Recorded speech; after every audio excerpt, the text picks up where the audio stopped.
The Meditations by Marcus Aurelius, written 167 ACE. Book 1. From my grandfather, Verus. I learned good morals and the government of my temper. From the reputation and remembrance of my father, modesty and a manly character. From my mother, piety and beneficence and abstinence. Not only from evil deeds, but even from evil thoughts. And further, simplicity in my way of living, far removed from the habits of the rich.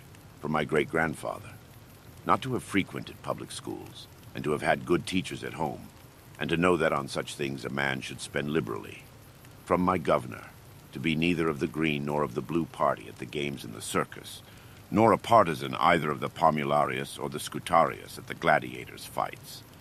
From him, too, I learned endurance of labor, and to want little, and to work with my own hands, and not to meddle with other people's affairs, and not to be ready to listen to slander.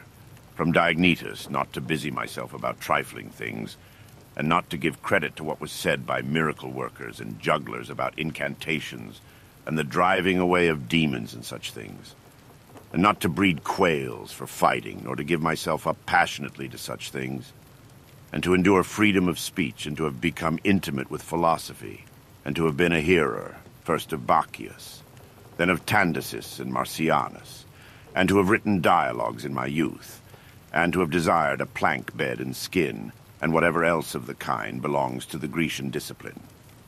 From Rusticus I received the impression that my character required improvement and discipline, and from him I learned not to be led astray to sophistic emulation, nor to writing on speculative matters, nor to delivering little hortatory orations, nor to showing myself off as a man who practices much discipline, or does benevolent acts in order to make a display, and to abstain from rhetoric and poetry and fine writing, and not to walk about in the house in my outdoor dress, nor to do other things of the kind, and to write my letters with simplicity, like the letter which Rusticus wrote from Sinuessa to my mother, and with respect to those who have offended me by words or done me wrong, to be easily disposed to be pacified and reconciled as soon as they have shown a readiness to be reconciled, and to read carefully, and not to be satisfied with a superficial understanding of a book, nor hastily to give my assent to those who talk overmuch.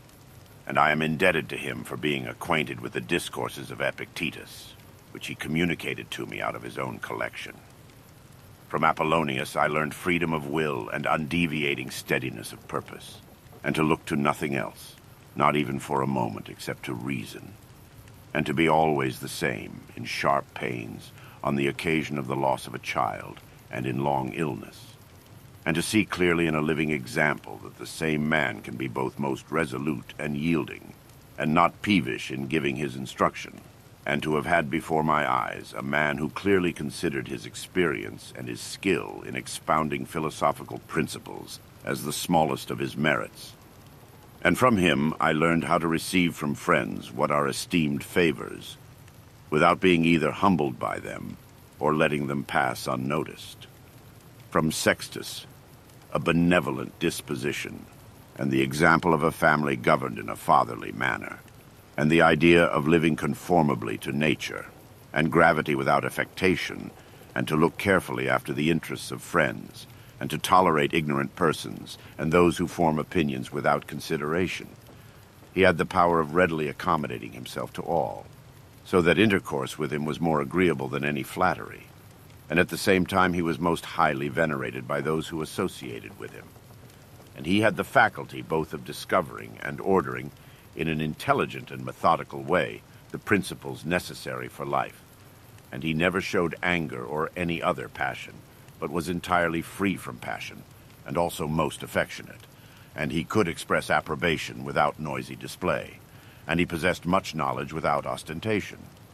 From Alexander the grammarian to refrain from fault-finding, and not in a reproachful way to chide those who uttered any barbarous or solecistic or strange-sounding expression, but dexterously to introduce the very expression which ought to have been used, and in the way of answer or giving confirmation, or joining in an inquiry about the thing itself, not about the word, or by some other fit suggestion.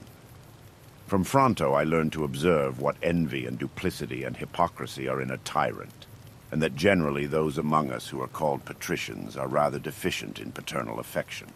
From Alexander the Platonic, not frequently nor without necessity to say to anyone or to write in a letter that I have no leisure, nor continually to excuse the neglect of duties required by our relation to those with whom we live, by alleging urgent occupations. From Catullus, not to be indifferent when a friend finds fault, even if he should find fault without reason, but to try to restore him to his usual disposition, and to be ready to speak well of teachers, as it is reported of Domitius and Athenodotus, and to love my children truly. From my brother Severus, to love my kin, and to love truth, and to love justice. And through him I learned to know Thracia, Helvidius, Cato, Dion, Brutus. And from him I received the idea of a polity in which there is the same law for all, a polity administered with regard to equal rights and equal freedom of speech, and the idea of a kingly government which respects most of all the freedom of the governed. I learned from him also consistency and undeviating steadiness in my regard for philosophy, and a disposition to do good, and to give to others readily, and to cherish good hopes, and to believe that I am loved by my friends. And in him I observed no concealment of his opinions with respect to those whom he condemned, and that his friends had no need to conjecture what he wished or did not wish, but it was quite plain. From Maximus I learned self-government, and not to be led aside by anything, and cheerfulness in all circumstances as well as in illness, an adjusted mixture in the moral character of sweetness and dignity, and to do what was set before me without complaining. I observed that everybody believed that he thought as he spoke, and that in all that he did he never had any bad intention, and he never showed amazement and surprise, and was never in a hurry, and never put off doing a thing, nor was perplexed nor dejected, nor did he ever laugh to disguise his vexation, nor, on the other hand, was he ever passionate or suspicious. He was accustomed to do acts of beneficence, and was ready to forgive, and was free from all falsehood, and he presented the appearance of a man who could not be diverted from right, rather than of a man who had been improved. I observed, too, that no man could ever think that he was despised by Maximus, or ever venture to think himself a better man. He had also the art of being humorous in an agreeable way. From my brother Severus, to love my kin, and to love truth, and to love justice. And through him I learned to know Thracia, Helvidius, Cato, Dion, Brutus.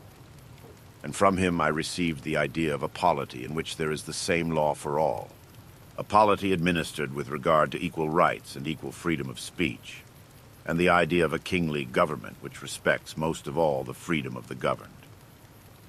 I learned from him also consistency and undeviating steadiness in my regard for philosophy, and a disposition to do good, and to give to others readily, and to cherish good hopes, and to believe that I am loved by my friends. And in him I observed no concealment of his opinions with respect to those whom he condemned, and that his friends had no need to conjecture what he wished or did not wish, but it was quite plain.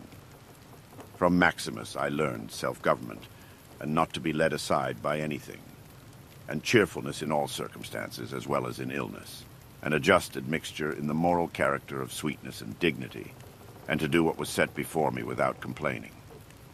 I observed that everybody believed that he thought as he spoke, and that in all that he did he never had any bad intention, and he never showed amazement and surprise, and was never in a hurry, and never put off doing a thing, nor was perplexed nor dejected, nor did he ever laugh to disguise his vexation, nor, on the other hand, was he ever passionate or suspicious.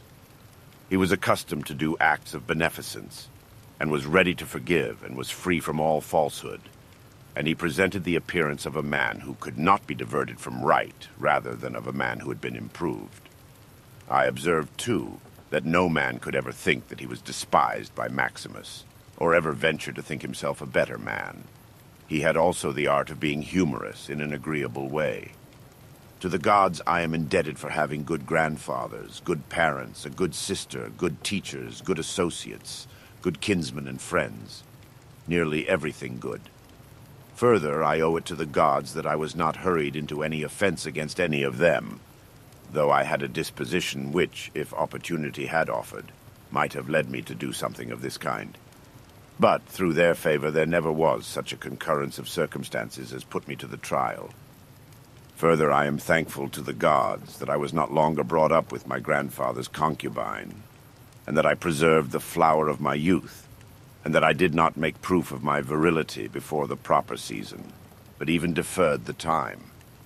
That I was subjected to a ruler and a father who was able to take away all pride from me, and to bring me to the knowledge that it is possible for a man to live in a palace without wanting either guards or embroidered dresses, or torches and statues and such like show, but that it is in such a man's power to bring himself very near to the fashion of a private person, without being for this reason either meaner in thought or more remiss in action, with respect to the things which must be done for the public interest in a manner that befits a ruler. I thank the gods for giving me such a brother, who was able by his moral character to rouse me to vigilance over myself, and who at the same time pleased me by his respect and affection. That my children have not been stupid nor deformed in body, that I did not make more proficiency in rhetoric, poetry, and the other studies, in which I should perhaps have been completely engaged if I'd seen that I was making progress in them. That I made haste to place those who brought me up in the station of honor, which they seemed to desire, without putting them off with hope of my doing it some time after, because they were then still young. That I knew Apollonius, Rusticus, Maximus. That I received clear and frequent impressions about living according to nature, and what kind of a life that is, so that so far as depended on the gods and their gifts and help and inspirations, nothing hindered me from forthwith living according to nature, though I still fall short of it through my own fault, and through not observing the admonitions of the gods, and I may almost say their direct instructions, that my body has held out so long in such a kind of life, that I never touched either Benedicta or Theodotus, and that, after having fallen into amatory passions, I was cured. And though I was often out of humor with Rusticus, I never did anything of which I had occasion to repent. That, though it was my mother's fate to die young, she spent the last years of her life with me. That whenever I wished to help any man in his need, or on any other occasion, I was never told that I had not the means of doing it, and that to myself the same necessity never happened to receive anything from another, that I have such a wife, so obedient, and so affectionate, and so simple, that I had abundance of good masters for my children, and that remedies have been shown to me by dreams, both others and against blood-spitting and giddiness. And that when I had an inclination to philosophy, I did not fall into the hands of any sophist, and that I did not waste my time on writers of histories or in the resolution of syllogisms, or occupy myself about the investigation of appearances in the heavens. For all these things require the help of the gods and fortune. Among the Quadi at the Granua. Book 2. Begin the morning by saying to thyself, I shall meet with the busybody, the ungrateful, arrogant, deceitful, envious, unsocial. All these things happen to them by reason of their ignorance of what is good and evil. But I who have seen the nature of the good that it is beautiful, and of the bad that it is ugly, and the nature of him who does wrong, that it is akin to me, not only of the same blood or seed, but that it participates in the same intelligence and the same portion of the divinity, I can neither be injured by any of them, for no one can fix on me what is ugly, nor can I be angry with my kinsman, nor hate him, for we are made for cooperation, like feet, like hands, like eyelids, like the rows of the upper and lower teeth. To act against one another, then, is contrary to nature, and it is acting against one another to be vexed and to turn away. Whatever this is that I am, it is a little flesh and breath, and the ruling part. Throw away thy books, no longer distract thyself, it is not allowed, but as if thou wast now dying, despise the flesh. It is blood and bones, and a network, a contexture of nerves, veins, and arteries. See the breath also, what kind of a thing it is, air, and not always the same, but every moment sent out and again sucked in. The third, then, is the ruling part. Consider thus. Thou art an old man. No longer let this be a slave. No longer be pulled by the strings like a puppet to unsocial movements. No longer either be dissatisfied with thy present lot or shrink from the future. All that is from the gods is full of providence. That which is from fortune is not separated from nature, or without an interweaving and involution with the things which are ordered by providence. From thence all things flow, and there is besides necessity, that which is for the advantage of the whole universe, of which thou art a part. But that is good for every part of nature which the nature of the whole brings, and what serves to maintain this nature. Now the universe is preserved, as by the changes of the elements, so by the changes of things compounded of the elements. Let these principles be enough for thee. Let them always be fixed opinions. But cast away the thirst after books, that thou mayest not die murmuring, but cheerfully, truly, and from thy heart thankful to the gods. Remember how long thou hast been putting off these things, and how often thou hast received an opportunity from the gods, and yet dost not use it. Thou must now at last perceive of what universe thou art a part, and of what administrator of the universe thy existence is an efflux, and that a limit of time is fixed for thee, which if thou dost not use for clearing away the clouds from thy mind, it will go and thou wilt go, and it will never return. Every moment think steadily as a Roman and a man to do what thou hast in hand with perfect and simple dignity, and feeling of affection and freedom and justice, and to give thyself relief from all other thoughts. And thou wilt give thyself relief if thou doest every act of thy life as if it were the last, laying aside all carelessness and passionate aversion from the commands of reason, and all hypocrisy and self-love, and discontent with the portion which has been given to thee. Thou seest how few the things are, the which if a man lays hold of, he is able to live a life which flows in quiet, and is like the existence of the gods. For the gods on their part will require nothing more from him who observes these things. Do wrong to thyself, my soul, but thou wilt no longer have the opportunity of honoring thyself. Every man's life is sufficient, but thine is nearly finished, though thy soul reverences not itself, but places thy felicity in the souls of others. Do the things external which fall upon thee distract thee. Give thyself time to learn something new and good, and cease to be whirled around. But then thou must also avoid being carried about the other way. For those too are triflers who have wearied themselves in life by their activity, and yet have no object to which to direct every movement, and in a word, all their thoughts. Through not observing what is in the mind of another, a man has seldom been seen to be unhappy. But those who do not observe the movements of their own minds must of necessity be unhappy.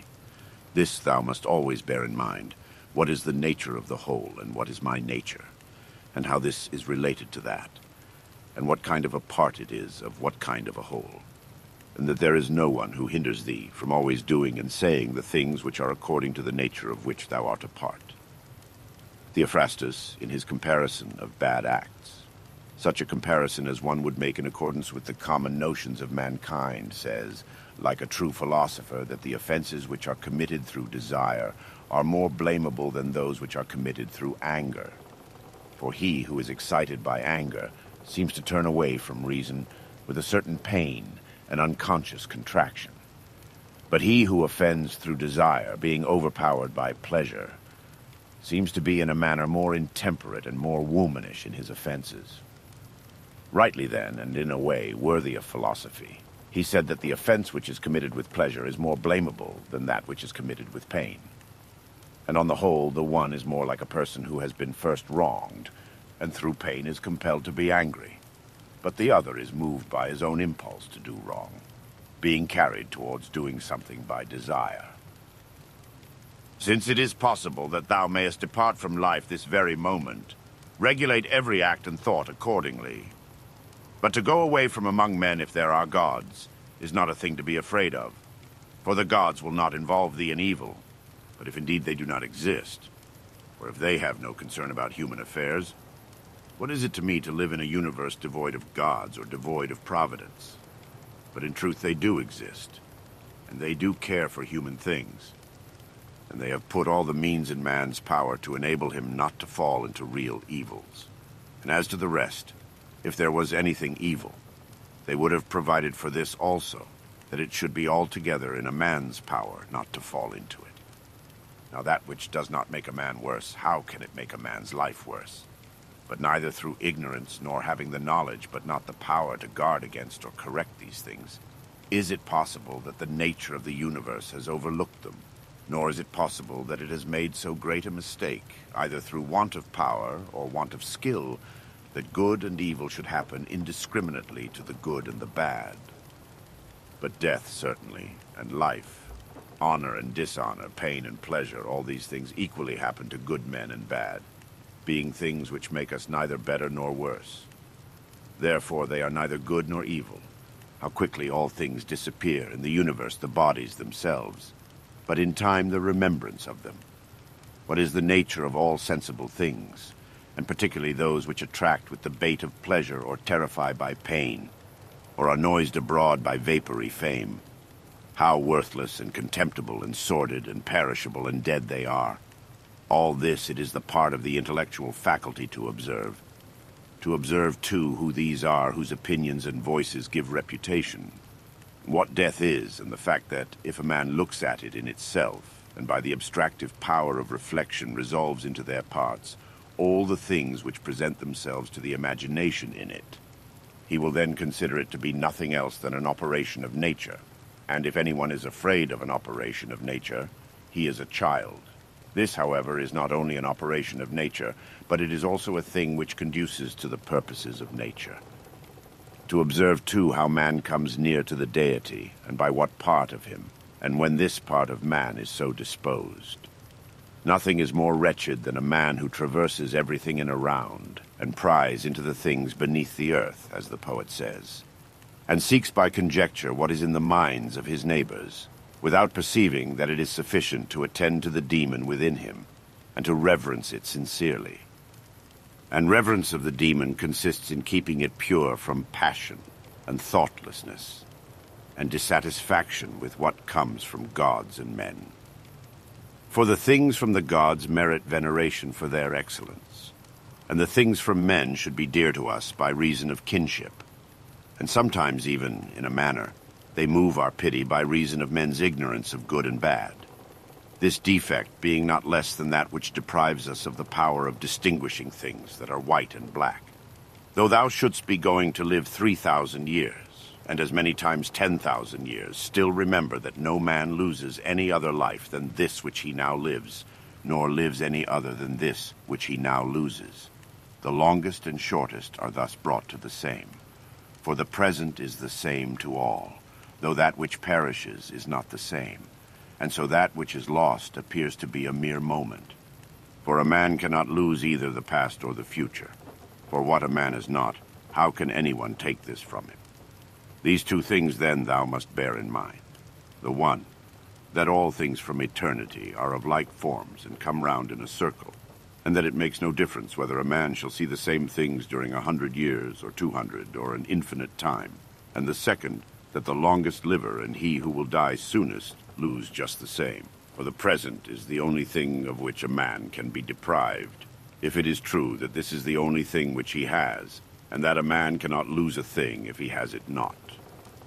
Remember that all is opinion, for what was said by the cynic Monimus is manifest, and manifest too is the use of what was said, if a man receives what may be got out of it as far as it is true.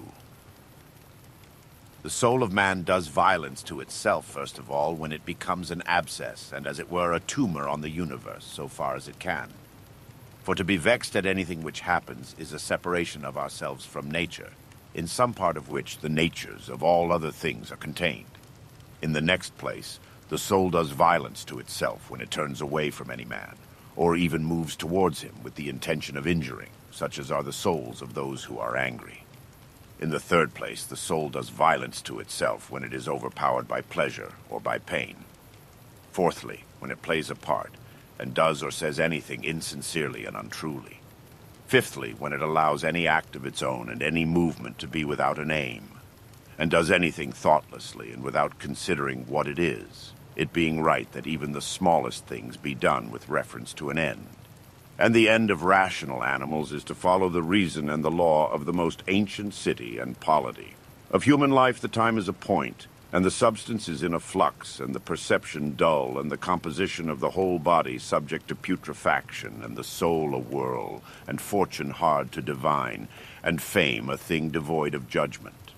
And, to say all in a word, everything which belongs to the body is a stream, and what belongs to the soul is a dream and vapor, and life is a warfare, and a stranger's sojourn, and after fame is oblivion.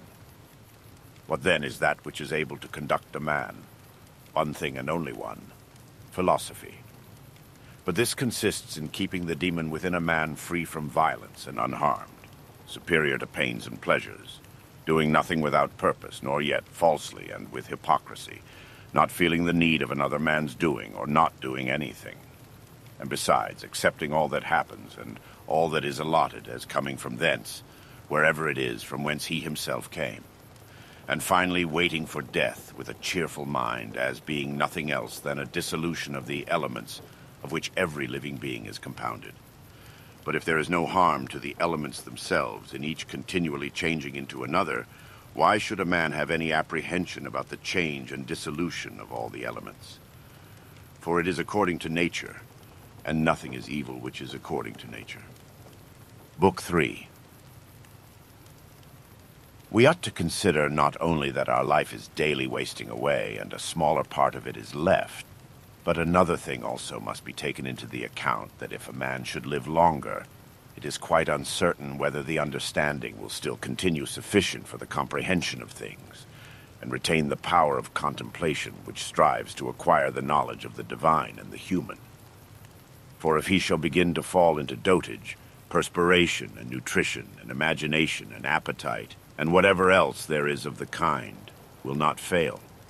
But the power of making use of ourselves, and filling up the measure of our duty, and clearly separating all appearances, and considering whether a man should now depart from life, and whatever else of the kind absolutely requires a disciplined reason, all this is already extinguished. We must make haste, then, not only because we are daily nearer to death, but also because the conception of things and the understanding of them cease first. We ought to observe also that even the things which follow after the things which are produced according to nature contain something pleasing and attractive. For instance, when bread is baked, some parts are split at the surface, and these parts which thus open, and have a certain fashion contrary to the purpose of the baker's art, are beautiful in a manner, and in a peculiar way excite a desire for eating. And again, figs, when they are quite ripe, gape open, and in the ripe olives the very circumstance of their being near to rottenness adds a peculiar beauty to the fruit. And the ears of corn bending down, and the lion's eyebrows, and the foam which flows from the mouth of wild boars, and many other things, though they are far from being beautiful, if a man should examine them severally, still because they are consequent upon the things which are formed by nature, help to adorn them, and they please the mind, so that if a man should have a feeling and deeper insight with respect to the things which are produced in the universe, there is hardly one of those which follow by way of consequence which will not seem to him to be in a manner disposed so as to give pleasure. And so he will see even the real gaping jaws of wild beasts, with no less pleasure than those which painters and sculptors show by imitation. And in an old woman and an old man he will be able to see a certain maturity and comeliness, and the attractive loveliness of young persons he will be able to look on with chaste eyes. And many such things will present themselves, not pleasing to every man, but to him only who has become truly familiar with nature and her works. Hippocrates, after curing many diseases himself, fell sick and died. The Chaldei foretold the deaths of many, and then fate caught them too. Alexander and Pompeius and Caius Caesar, after so often completely destroying whole cities, and in battle cutting to pieces many 10,000s of cavalry and infantry, themselves too at last departed from life. Heraclitus, after so many speculations on the conflagration of the universe, was filled with water internally, and died smeared all over with mud, and lice destroyed Democritus, and other lice killed Socrates. What means all this? Thou hast embarked, thou hast made the voyage, thou art come to shore, get out. If indeed to another life there is no want of gods, not even there. But if to a state without sensation, thou wilt cease to be held by pains and pleasures, and to be a slave to the vessel, which is as much inferior as that which serves it is superior. For the one is intelligence and deity, the other is earth and corruption. Do not waste the remainder of thy life in thoughts about others, when thou dost not refer thy thoughts to some object of common utility. For thou losest the opportunity of doing something else when thou hast such thoughts as these. What is such a person doing, and why, and what is he saying, and what is he thinking of, and what is he contriving? And whatever else of the kind makes us wander away from the observation of our own ruling power. We ought then to check in the series of our thoughts everything that is without a purpose and useless, but most of all the over-curious feeling and the malignant. And a man should use himself to think of those things only about which, if one should suddenly ask, "What hast thou now in thy thoughts?" With perfect openness thou mightest immediately answer, "This or that," so that from thy words it should be plain that everything in thee is simple and benevolent, and such as befits a social animal, and one that cares not for thoughts about pleasure or sensual enjoyments at all, nor has any rivalry or envy and suspicion, or anything else for which thou wouldst blush if thou shouldst say that thou hadst it in thy mind. For the man who is such, and no longer delays being among the number of the best, is like a priest and minister of the gods, using too the deity which is planted within him, which makes the man uncontaminated by pleasure, unharmed by any pain, untouched by any insult, feeling no wrong, a fighter in the noblest fight, one who cannot be overpowered by any passion, died deep with justice, accepting with all his soul everything which happens and is assigned to him as his portion, and not often nor yet without great necessity and for the general interest, imagining what another says or does or thinks. For it is only what belongs to himself that he makes the matter for his activity, and he constantly thinks of that which is allotted to himself out of the sum total of things, and he makes his own acts fair, and he is persuaded that his own portion is good. For the lot which is assigned to each man is carried along with him, and carries him along with it. And he remembers also that every rational animal is his kinsman, and that to care for all men is according to man's nature, and a man should hold on to the opinion not of all, but of those only who confessedly live according to nature. But as to those who live not so, he always bears in mind what kind of men they are both at home and from home, both by night and by day, and what they are, and with what men they live an impure life. Accordingly, he does not value at all the praise which comes from such men, since they are not even satisfied with themselves. Labor not unwillingly, nor without regard to the common interest, nor without due consideration, nor with distraction. Nor let studied ornament set off thy thoughts, and be not either a man of many words, or busy about too many things.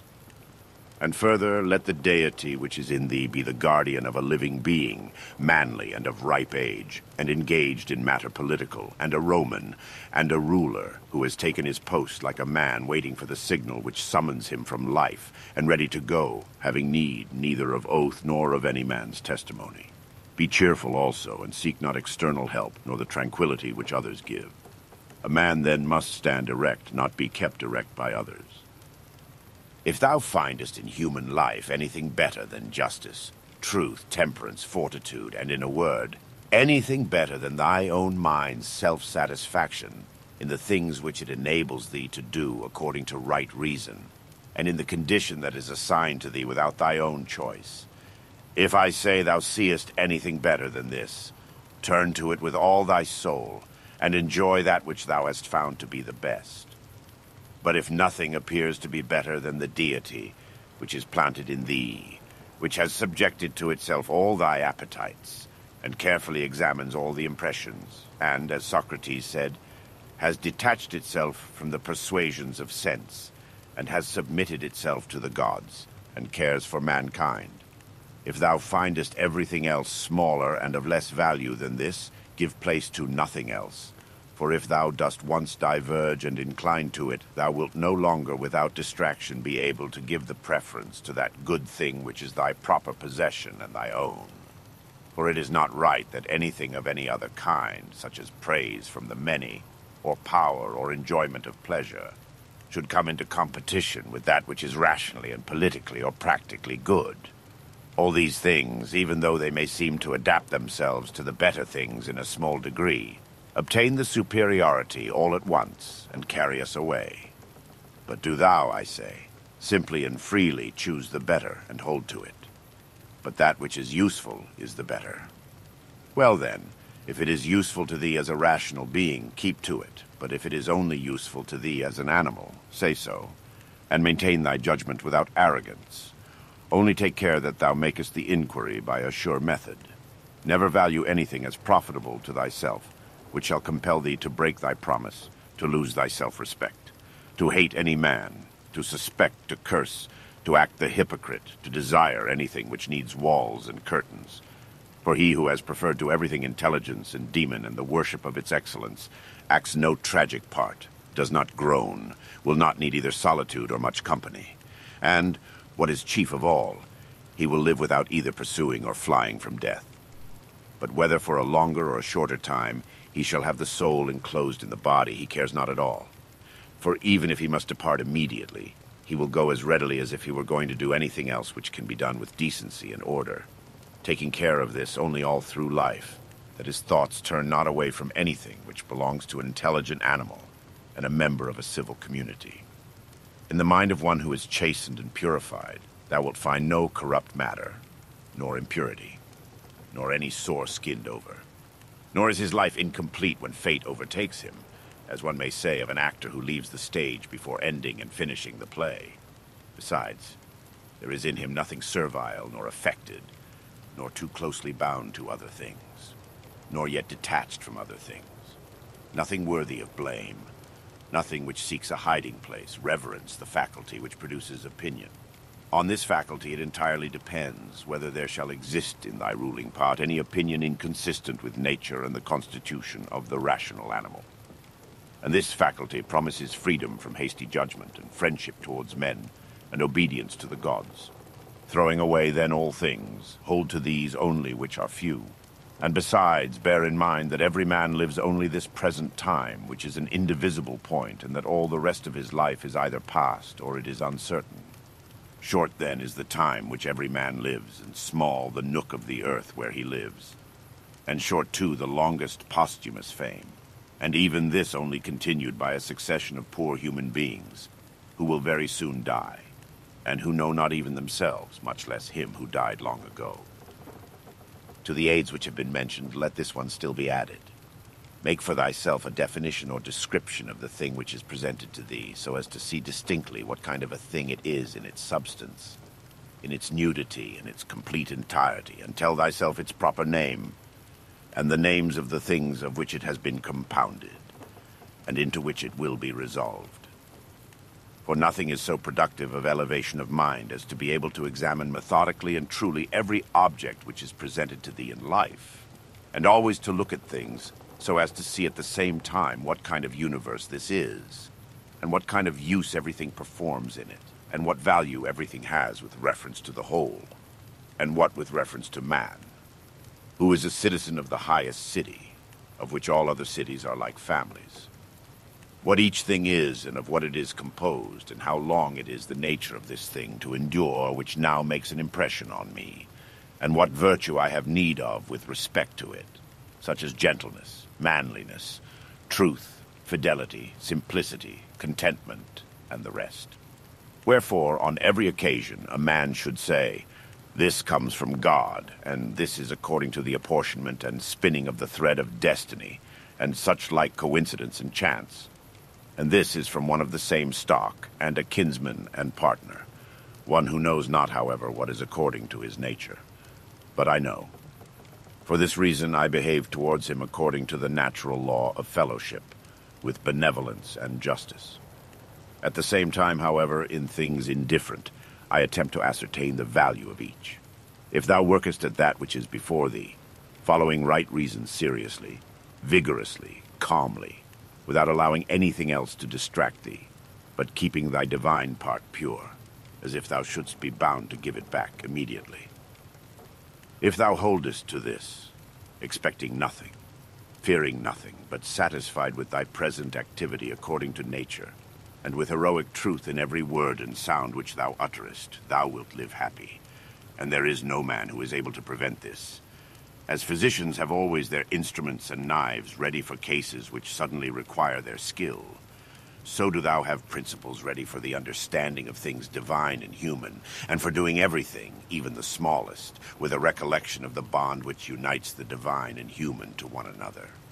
For neither wilt thou do anything well which pertains to man without at the same time having a reference to things divine, nor the contrary. No longer wander at hazard, for neither wilt thou read thy own memoirs, nor the acts of the ancient Romans and Hellenes, and the selections from books which thou wast reserving for thy old age.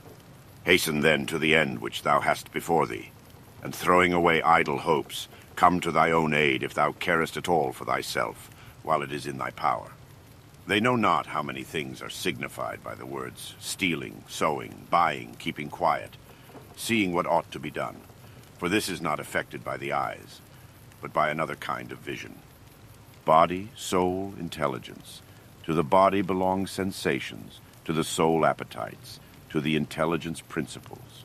To receive the impressions of forms by means of appearances belongs even to animals. To be pulled by the strings of desire belongs both to wild beasts and to men who have made themselves into women, and to a Phalaris and a Nero. And to have the intelligence that guides to the things which appear suitable belongs also to those who do not believe in the gods, and who betray their country, and do their impure deeds when they have shut the doors. If then everything else is common to all that I have mentioned, there remains that which is peculiar to the good man, to be pleased and content with what happens, and with the thread which is spun for him, and not to defile the divinity which is planted in his breast, nor disturb it by a crowd of images, but to preserve it tranquil, following it obediently as a god, neither saying anything contrary to the truth, nor doing anything contrary to justice.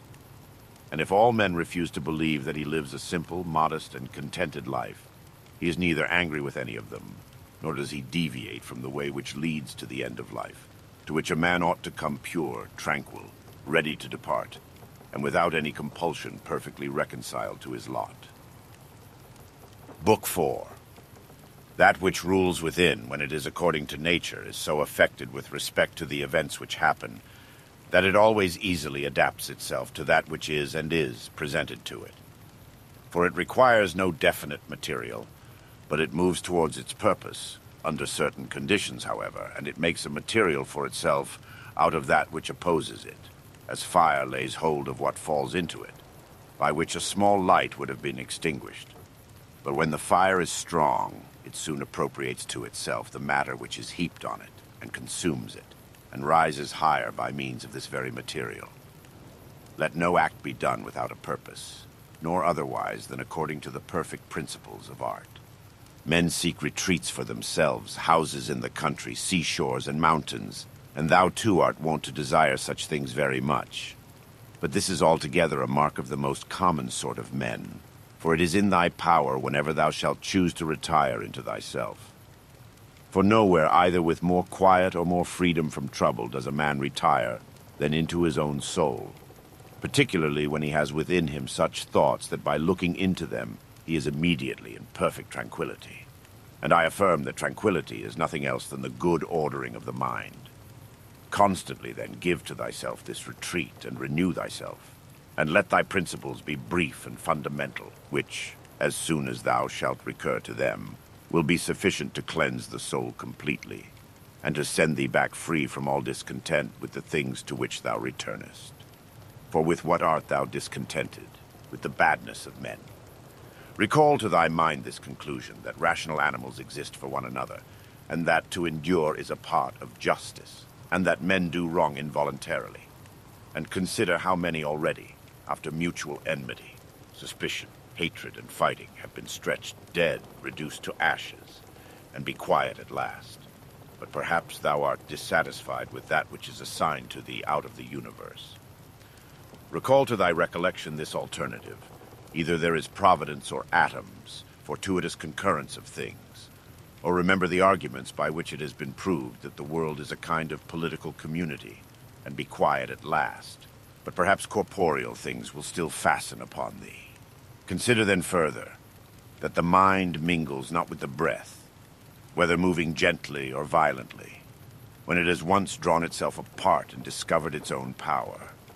And think also of all that thou hast heard and assented to about pain and pleasure, and be quiet at last. But perhaps the desire of the thing called fame will torment thee. See how soon everything is forgotten, and look at the chaos of infinite time on each side of the present, and the emptiness of applause, and the changeableness and want of judgment in those who pretend to give praise, and the narrowness of the space within which it is circumscribed, and be quiet at last. For the whole earth is a point, and how small a nook in it is this thy dwelling, and how few are there in it, and what kind of people are they who will praise thee? This then remains. Remember to retire into this little territory of thy own, and above all do not distract or strain thyself, but be free and look at things as a man, as a human being, as a citizen, as a mortal. But among the things readiest to thy hand to which thou shalt turn, let there be these, which are two. One is that things do not touch the soul, for they are external and remain immovable, but our perturbations come only from the opinion which is within. The other is that all these things, which thou seest, change immediately and will no longer be, and constantly bear in mind how many of these changes thou hast already witnessed. The universe is transformation. Life is opinion. If our intellectual part is common, the reason also, in respect of which we are rational beings, is common. If this is so, common also is the reason which commands us what to do and what not to do. If this is so, there is a common law also. If this is so, we are fellow citizens. If this is so, we are members of some political community. If this is so, the world is in a manner a state. For of what other common political community will anyone say that the whole human race are members? And from thence, from this common political community comes also our very intellectual faculty, and reasoning faculty, and our capacity for law.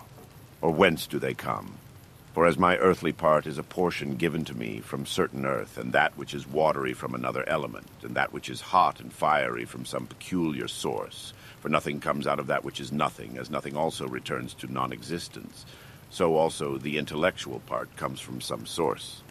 Death is such as generation is, a mystery of nature, a composition out of the same elements, and a decomposition into the same, and altogether not a thing of which any man should be ashamed, for it is not contrary to the nature of a reasonable animal, and not contrary to the reason of our constitution. It is natural that these things should be done by such persons. It is a matter of necessity, and if a man will not have it so, he will not allow the fig tree to have juice. But by all means bear this in mind, that within a very short time both thou and he will be dead, and soon not even your names will be left behind. Take away thy opinion, and then there is taken away the complaint, I have been harmed. Take away the complaint, I have been harmed, and the harm is taken away. That which does not make a man worse than he was, also does not make his life worse, nor does it harm him either from without or from within. The nature of that which is universally useful has been compelled to do this. Consider that everything which happens, happens justly, and if thou observest carefully, thou wilt find it to be so. I do not say only with respect to the continuity of the series of things, but with respect to what is just, and as if it were done by one who assigns to each thing its value. Observe then as thou hast begun, and whatever thou doest, do it in conjunction with this, the being good, and in the sense in which a man is properly understood to be good. Keep to this in every action. Do not have such an opinion of things as he has who does thee wrong, or such as he wishes thee to have, but look at them as they are in truth. A man should always have these two rules in readiness. The one, to do only whatever the reason of the ruling and legislating faculty may suggest for the use of men. The other, to change thy opinion, if there is anyone at hand who sets thee right and moves thee from any opinion. But this change of opinion must proceed only from a certain persuasion, as of what is just or of common advantage and the like, not because it appears pleasant or brings reputation. Hast thou reason? I have. Why then dost not thou use it?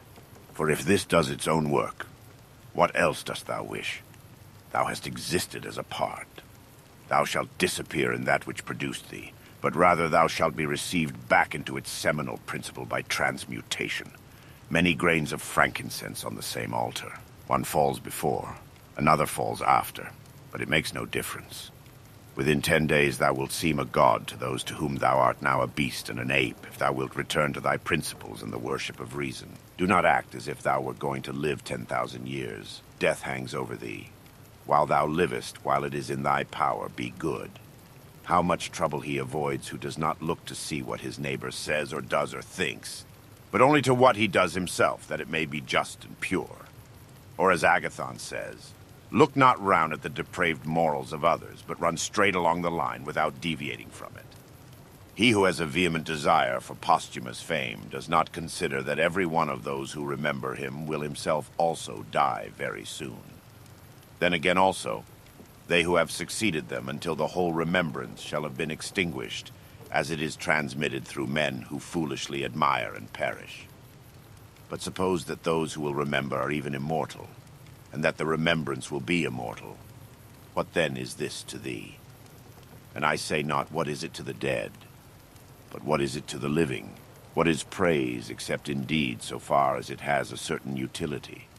For thou now rejectest unseasonably the gift of nature, clinging to something else. Everything which is in any way beautiful is beautiful in itself, and terminates in itself, not having praise as part of itself. Neither worse then nor better is a thing made by being praised. I affirm this also of the things which are called beautiful by the vulgar, for example, material things and works of art. That which is really beautiful has no need of anything, not more than law, not more than truth, not more than benevolence or modesty. Which of these things is beautiful because it is praised, or spoiled by being blamed? Is such a thing as an emerald made worse than it was if it is not praised? Or gold, ivory, purple, a lyre, a little knife, a flower, a shrub? If souls continue to exist, how does the air contain them from eternity? But how does the earth contain the bodies of those who have been buried from time so remote? For as here the mutation of these bodies after a certain continuance, whatever it may be, and their dissolution make room for other dead bodies. So the souls which are removed into the air after subsisting for some time are transmuted and diffused, and assume a fiery nature by being received into the seminal intelligence of the universe, and in this way make room for the fresh souls which come to dwell there. And this is the answer which a man might give on the hypothesis of souls continuing to exist. But we must not only think of the number of bodies which are thus buried, but also of the number of animals which are daily eaten by us and the other animals. For what a number is consumed, and thus in a manner buried in the bodies of those who feed on them. And nevertheless, this earth receives them by reason of the changes of these bodies into blood, and the transformations into the aerial or the fiery element. What is the investigation into the truth in this matter? The division into that which is material and that which is the cause of form, the formal. Do not be whirled about, but in every movement have respect to justice, and on the occasion of every impression maintain the faculty of comprehension or understanding. Everything harmonizes with me, which is harmonious to thee, O universe. Nothing for me is too early nor too late, which is in due time for thee. Everything is fruit to me, which thy seasons bring, O nature. From thee are all things, in thee are all things, to thee all things return. The poet says, dear city of Cecrops, and wilt not thou say, dear city of Zeus? Occupy thyself with few things, says the philosopher, if thou wouldst be tranquil. But consider if it would not be better to say, do what is necessary, and whatever the reason of the animal which is naturally social requires, and as it requires. For this brings not only the tranquility which comes from doing well, but also that which comes from doing few things. For the greatest part of what we say and do being unnecessary, if a man takes this away, he will have more leisure and less uneasiness. Accordingly, on every occasion, a man should ask himself, is this one of the unnecessary things? Now a man should take away not only unnecessary acts, but also unnecessary thoughts, for thus superfluous acts will not follow after. Try how the life of the good man suits thee. The life of him who is satisfied with his portion out of the whole, and satisfied with his own just acts and benevolent disposition. Hast thou seen those things? Look also at these. Do not disturb thyself. Make thyself all simplicity. Does anyone do wrong? It is to himself that he does the wrong. Has anything happened to thee? Well, out of the universe from the beginning, everything which happens has been apportioned and spun out to thee. In a word, thy life is short. Thou must turn to profit the present by the aid of reason and justice. Be sober in thy relaxation. Either it is a well-arranged universe, or a chaos huddled together, but still a universe. But can a certain order subsist in thee, and disorder in thee all? And this too, when all things are so separated and diffused and sympathetic. A black character, a womanish character, a stubborn character, bestial, childish, animal, stupid, counterfeit, scurrilous, fraudulent, tyrannical. If he is a stranger to the universe, who does not know what is in it, no less is he a stranger who does not know what is going on in it. He is a runaway, who flies from social reason. He is blind, who shuts the eyes of the understanding. He is poor, who has need of another, and has not from himself all things which are useful for life. He is an abscess on the universe who withdraws and separates himself from the reason of our common nature through being displeased with the things which happen, for the same nature produces this, and has produced thee too. He is a piece rent asunder from the state, who tears his own soul from that of reasonable animals, which is one. The one is a philosopher without a tunic, and the other without a book. Here is another half-naked. Bread I have not, he says, and I abide by reason. And I do not get the means of living out of my learning, and I abide by my reason. Love the art, poor as it may be, which thou hast learned, and be content with it. And pass through the rest of life like one who has entrusted to the gods with his whole soul all that he has, making thyself neither the tyrant nor the slave of any man. Consider, for example, the times of Vespasian. Thou wilt see all these things, people marrying, bringing up children, sick, dying, warring, feasting, trafficking, cultivating the ground, flattering, obstinately arrogant, suspecting, plotting, wishing for some to die, grumbling about the present, loving, heaping up treasure, desiring consulship, kingly power. Well, then that life of these people no longer exists at all. Again, remove to the times of Trajan. Again, all is the same. Their life too is gone. In like manner view also the other epochs of time and of whole nations, and see how many after great efforts soon fell, and were resolved into the elements. But chiefly thou shouldst think of those whom thou hast thyself known, distracting themselves about idle things, neglecting to do what was in accordance with their proper constitution, and to hold firmly to this and to be content with it. And herein it is necessary to remember that the attention given to everything has its proper value and proportion. For thus thou wilt not be dissatisfied if thou appliest thyself to smaller matters no further than is fit. The words which were formerly familiar are now antiquated. So also the names of those who were famed of old are now in a manner antiquated. Camillus, Caeso, Volisus, Leonatus, and a little after also Scipio and Cato, then Augustus, then also Hadrian and Antoninus. For all things soon pass away and become a mere tale, and complete oblivion soon buries them. And I say this of those who have shone in a wondrous way. For the rest, as soon as they have breathed out their breath, they are gone, and no man speaks of them. And to conclude the matter, what is even an eternal remembrance, a mere nothing? What then is that about which we ought to employ our serious pains? This one thing, thoughts just, and acts social, and words which never lie, and a disposition which gladly accepts all that happens as necessary, as usual, as flowing from a principle and source of the same kind. Willingly give thyself up to Clotho, one of the Fates, allowing her to spin thy thread into whatever things she pleases. Everything is only for a day, both that which remembers and that which is remembered. Observe constantly that all things take place by change, and accustom thyself to consider that the nature of the universe loves nothing so much as to change the things which are, and to make new things like them. For everything that exists is in a manner the seed of that which will be. But thou art thinking only of seeds which are cast into the earth or into a womb. But this is a very vulgar notion. Thou wilt soon die, and thou art not yet simple, not free from perturbations, nor without suspicion of being hurt by external things, nor kindly disposed towards all. Nor dost thou yet place wisdom only in acting justly. Examine men's ruling principles, even those of the wise, what kind of things they avoid and what kind they pursue. What is evil to thee does not subsist in the ruling principle of another, nor yet in any turning and mutation of thy corporeal covering. Where is it, then? It is in that part of thee in which subsists the power of forming opinions about evils. Let this power then not form such opinions, and all is well. And if that which is nearest to it, the poor body, is burnt, filled with matter and rottenness, nevertheless let the part which forms opinions about these things be quiet. That is, let it judge that nothing is either bad or good, which can happen equally to the bad man and the good. For that which happens equally to him who lives contrary to nature and to him who lives according to nature is neither according to nature nor contrary to nature.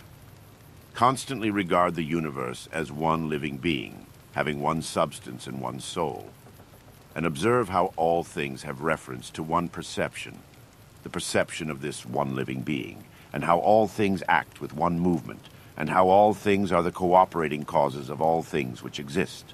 Observe, too, the continuous spinning of the thread and the contexture of the web. Thou art a little soul bearing about a corpse, as Epictetus used to say. It is no evil for things to undergo change, and no good for things to subsist in consequence of change. Time is like a river made up of the events which happen, and a violent stream. For as soon as a thing has been seen, it is carried away, and another comes in its place, and this will be carried away too. Everything which happens is as familiar and well known as the rose in spring and the fruit in summer. For such is disease and death and calumny and treachery, and whatever else delights fools or vexes them. In the series of things, those which follow are always aptly fitted to those which have gone before. For this series is not like a mere enumeration of disjointed things, which has only a necessary sequence, but it is a rational connection. And as all existing things are arranged together harmoniously, so the things which come into existence exhibit no mere succession, but a certain wonderful relationship. Always remember the saying of Heraclitus that the death of earth is to become water, and the death of water is to become air, and the death of air is to become fire, and reversely. And think, too, of him who forgets whither the way leads, and that men quarrel with that with which they are most constantly in communion, the reason which governs the universe, and the things which daily meet with seem to them strange, and consider that we ought not to act and speak as if we were asleep. For even in sleep we seem to act and speak, and that we ought not, like children who learn from their parents, simply to act and speak as we have been taught. If any god told thee that thou shalt die tomorrow, or certainly on the day after tomorrow, thou wouldst not care much whether it was on the third day or on the morrow, unless thou wast in the highest degree mean-spirited, for how small is the difference? So think it no great thing to die after as many years as thou canst name rather than tomorrow. Think continually how many physicians are dead, after often contracting their eyebrows over the sick, and how many astrologers after predicting with great pretensions the deaths of others, and how many philosophers after endless discourses on death or immortality, how many heroes after killing thousands, and how many tyrants who have used their power over men's lives with terrible insolence as if they were immortal, and how many cities are entirely dead, so to speak, Hellas and Pompeii and Herculaneum, and others innumerable. Add to the reckoning all whom thou hast known, one after another. One man after burying another has been laid out dead, and another buries him. And all this in a short time. To conclude, always observe how ephemeral and worthless human things are, and what was yesterday a little mucus tomorrow will be a mummy or ashes. Pass then through this little space of time conformably to nature, and end thy journey in content, just as an olive falls off when it is ripe, blessing nature who produced it, and thanking the tree on which it grew. Be like the promontory against which the waves continually break, but it stands firm and tames the fury of the water around it. Unhappy am I, because this has happened to me. Not so, but happy am I, though this has happened to me, because I continue free from pain, neither crushed by the present nor fearing the future. for such a thing as this might have happened to every man. But every man would not have continued free from pain on such an occasion. Why then is that rather a misfortune than this, a good fortune?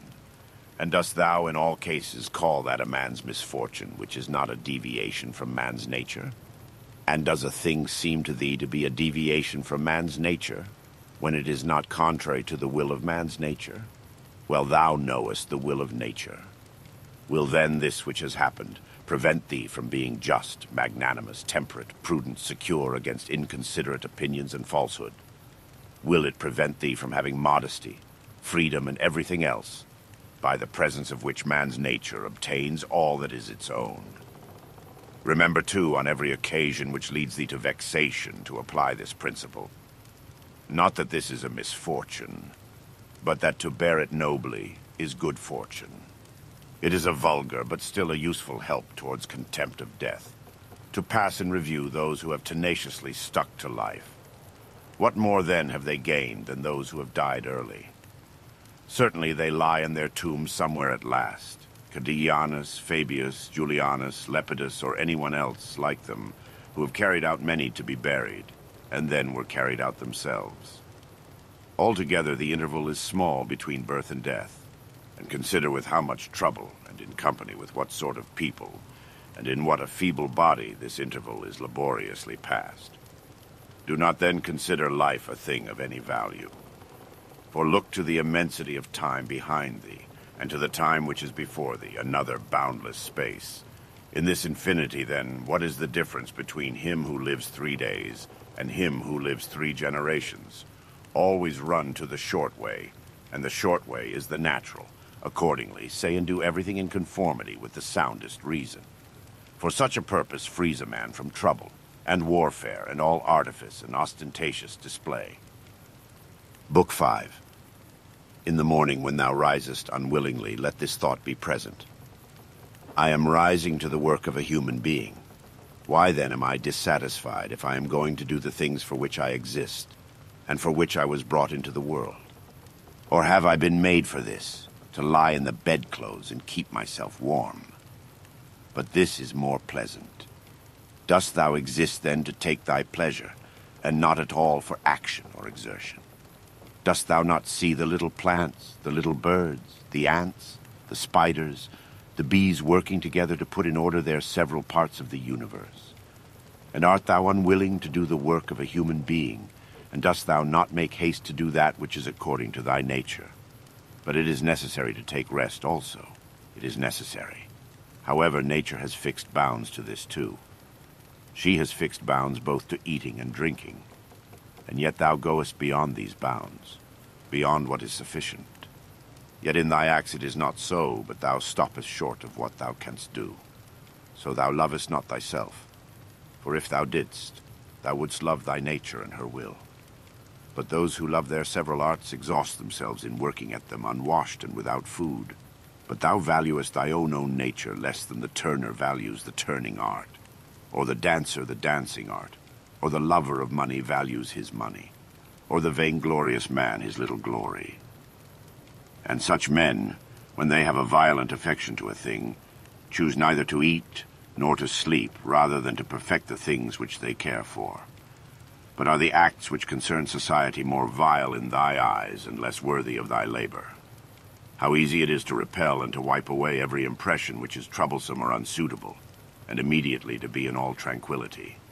Judge every word and deed which are according to nature to be fit for thee, and be not diverted by the blame which follows from any people, nor by their words. But if a thing is good to be done or said, do not consider it unworthy of thee. For those persons have their peculiar leading principle, and follow their peculiar movement, which things do not thou regard, but go straight on, following thy own nature and the common nature, and the way of both is one. I go through the things which happen according to nature until I shall fall and rest, breathing out my breath into that element out of which I daily draw it in, and falling upon that earth out of which my father collected the seed, and my mother the blood, and my nurse the milk, out of which during so many years I have been supplied with food and drink, which bears me when I tread on it, and abuse it for so many purposes. Thou sayest men cannot admire the sharpness of thy wits. Be it so, but there are many other things of which thou canst not say. I am not formed for them by nature. Show those qualities then which are altogether in thy power: sincerity, gravity, endurance of labor, aversion to pleasure, contentment with thy portion and with few things, benevolence, frankness, no love of superfluity, freedom from trifling magnanimity.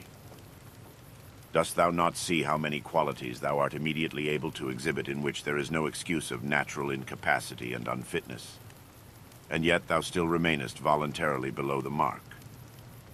Or art thou compelled through being defectively furnished by nature to murmur and to be stingy and to flatter and to find fault with thy poor body and to try to please men and to make great display and to be so restless in thy mind? No, by the gods, but thou mightest have been delivered from these things long ago. Only if in truth thou canst be charged with being rather slow and dull of comprehension, thou must exert thyself about this also, not neglecting it, nor yet taking pleasure in thy dullness. One man, when he has done a service to another, is ready to set it down to his account as a favor conferred. Another is not ready to do this, but still in his own mind he thinks of the man as his debtor, and he knows what he has done. A third, in a manner, does not even know what he has done, but he is like a vine which has produced grapes, and seeks for nothing more after it has once produced its proper fruit. As a horse when he has run, a dog when he has tracked the game, a bee when it has made the honey, so a man, when he has done a good act, does not call out for others to come and see, but he goes on to another act, as a vine goes on to produce again the grapes in season. Must a man then be one of these, who in a manner act thus without observing it? Yes, but this very thing is necessary, the observation of what a man is doing, for it may be said it is characteristic of the social animal to perceive that he is working in a social manner, and indeed to wish that his social partner also should perceive it. It is true what thou sayest, but thou dost not rightly understand what is now said, and for this reason thou wilt become one of those of whom I spoke before, for even they are misled by a certain show of reason. But if thou wilt choose to understand the meaning of what is said, do not fear that for this reason thou wilt omit any social act. A prayer of the Athenians. Rain, rain, O dear Zeus, down on the plowed fields of the Athenians and on the plains. In truth, we ought not to pray at all, or we ought to pray in this simple and noble fashion. Just as we must understand when it is said that Aesculapius prescribed to this man horse exercise, or bathing in cold water, or going without shoes, so we must understand it when it is said that the nature of the universe prescribed to this man disease or mutilation or loss or anything else of the kind. For in the first case, prescribed means something like this. He prescribed this for this man as a thing adapted to procure health. And in the second case it means that which happens to, or suits, every man is fixed in a manner for him suitably to his destiny. For this is what we mean when we say that things are suitable to us, as the workmen say of squared stones in walls or the pyramids, that they are suitable when they fit them to one another in some kind of connection. For there is altogether one fitness, harmony, and as the universe is made up out of all bodies to be such a body as it is, so out of all existing causes, necessity, destiny, is made up to be such a cause as it is. And even those who are completely ignorant understand what I mean, for they say, it, necessity, destiny, brought this to such a person. This then was brought, and this was prescribed to him. Let us then receive these things, as well as those which Aesculapius prescribes. Many, as a matter of course, even among his prescriptions are disagreeable, but we accept them in the hope of health. Let the perfecting and accomplishment of the things which the common nature judges to be good be judged by thee to be of the same kind as thy health. And so accept everything which happens, even if it seem disagreeable, because it leads to this, to the health of the universe, and to the prosperity and felicity of Zeus, the universe. For he would not have brought on any man what he has brought, if it were not useful for the whole. Neither does the nature of anything, whatever it may be, cause anything which is not suitable to that which is directed by it. For two reasons, then, it is right to be content with that which happens to thee. The one, because it was done for thee and prescribed for thee, and in a manner had reference to thee, originally from the most ancient causes spun with thy destiny. and the other because even that which comes severally to every man is to the power which administers the universe a cause of felicity and perfection, nay, even of its very continuance. For the integrity of the whole is mutilated if thou cuttest off anything whatever from the conjunction and the continuity either of the parts or of the causes. And thou dost cut off as far as it is in thy power when thou art dissatisfied, and in a manner triest to put anything out of the way. Be not disgusted, nor discouraged, nor dissatisfied, if thou dost not succeed in doing everything according to right principles. But when thou hast failed, return back again, and be content if the greater part of what thou doest is consistent with man's nature, and love this to which thou returnest. And do not return to philosophy as if she were a master, but act like those who have sore eyes and apply a bit of sponge and egg, or as another applies a plaster or drenching with water. For thus thou wilt not fail to obey reason, and thou wilt repose in it. And remember that philosophy requires only the things which thy nature requires. But thou wouldst have something else which is not according to nature. It may be objected, why, what is more agreeable than this which I am doing? But is not this the very reason why pleasure deceives us? And consider if magnanimity, freedom, simplicity, equanimity, piety are not more agreeable. For what is more agreeable than wisdom itself, when thou thinkest of the security and the happy course of all things which depend on the faculty of understanding and knowledge? Things are in such a kind of envelopment that they have seemed to philosophers, not a few, nor those common philosophers, altogether unintelligible. Nay, even to the Stoics themselves they seem difficult to understand. And all our assent is changeable, for where is the man who never changes? Carry thy thoughts, then, to the objects themselves, and consider how short-lived they are and worthless, and that they may be in the possession of a filthy wretch, or a whore, or a robber. Then turn to the morals of those who live with thee, and it is hardly possible to endure even the most agreeable of them, to say nothing of a man being hardly able to endure himself. In such darkness, then, and dirt, and in so constant a flux both of substance and of time, and of motion, and of things moved, what there is worth being highly prized, or even an object of serious pursuit, I cannot imagine. But on the contrary, it is a man's duty to comfort himself and to wait for the natural dissolution, and not to be vexed at the delay, but to rest in these principles only. The one, that nothing will happen to me which is not conformable to the nature of the universe, and the other, that it is in my power never to act contrary to my God and demon, for there is no man who will compel me to this. About what am I now employing my own soul? On every occasion I must ask myself this question and inquire, what have I now in this part of me which they call the ruling principle? And whose soul have I now? That of a child, or of a young man, or of a feeble woman, or of a tyrant, or of a domestic animal, or of a wild beast? What kind of things those are which appear good to the many, we may learn even from this. For if any man should conceive certain things as being really good, such as prudence, temperance, justice, fortitude, he would not, after having first conceived these, endure to listen to anything which should not be in harmony with what is really good. But if a man has first conceived as good the things which appear to the many to be good, he will listen and readily receive as very applicable that which was said by the comic writer. Thus even the many perceive the difference. For were it not so, this saying would not offend and would not be rejected in the first case, while we receive it when it is said of wealth, and of the means which further luxury and fame, as said fitly and wittily. Go on, then, and ask if we should value and think those things to be good, to which, after their first conception in the mind, the words of the comic writer might be aptly applied, that he who has them, through pure abundance, has not a place to ease himself in. I am composed of the formal and the material, and neither of them will perish into non-existence, as neither of them came into existence out of non-existence. Every part of me, then, will be reduced by change into some part of the universe, and that again will change into another part of the universe, and so on forever. And by consequence of such a change, I too exist, and those who begot me, and so on forever in the other direction. For nothing hinders us from saying so, even if the universe is administered according to definite periods of revolution. Reason and the reasoning art, philosophy, are powers which are sufficient for themselves and for their own works.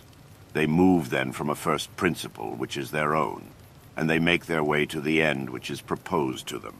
And this is the reason why such acts are named katorthoseus, or right acts, which word signifies that they proceed by the right road. None of these things ought to be called a man's which do not belong to a man as man. They are not required of a man, nor does man's nature promise them, nor are they the means of man's nature attaining its end. Neither, then, does the end of man lie in these things, nor yet that which aids to the accomplishment of this end, and that which aids towards this end is that which is good. Besides, if any of these things did belong to man, it would not be right for a man to despise them and to set himself against them. Nor would a man be worthy of praise who showed that he did not want these things. Nor would he who stinted himself in any of them be good, if indeed these things were good. But now the more of these things a man deprives himself of, or of other things like them, or even when he is deprived of any of them, the more patiently he endures the loss. Just in the same degree he is a better man. Such as are thy habitual thoughts, such also will be the character of thy mind, for the soul is dyed by the thoughts. Dye it then with a continuous series of such thoughts as these. For instance, that where a man can live, there he can also live well. But he must live in a palace. Well then, he can also live well in a palace. And again, consider that for whatever purpose each thing has been constituted, for this it has been constituted, and towards this it is carried, and its end is in that towards which it is carried. And where the end is, there also is the advantage and the good of each thing. Now the good for the reasonable animal is society, for that we are made for society has been shown above. Is it not plain that the inferior exist for the sake of the superior, but the things which have life are superior to those which have not life, and of those which have life the superior are those which have reason. To seek what is impossible is madness. And it is impossible that the bad should not do something of this kind. Nothing happens to any man which he is not formed by nature to bear.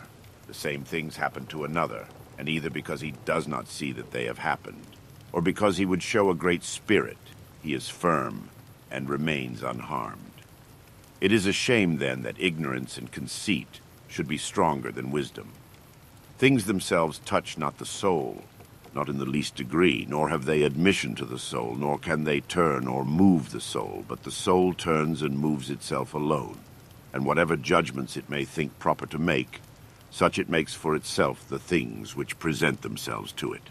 In one respect, man is the nearest thing to me, so far as I must do good to men and endure them.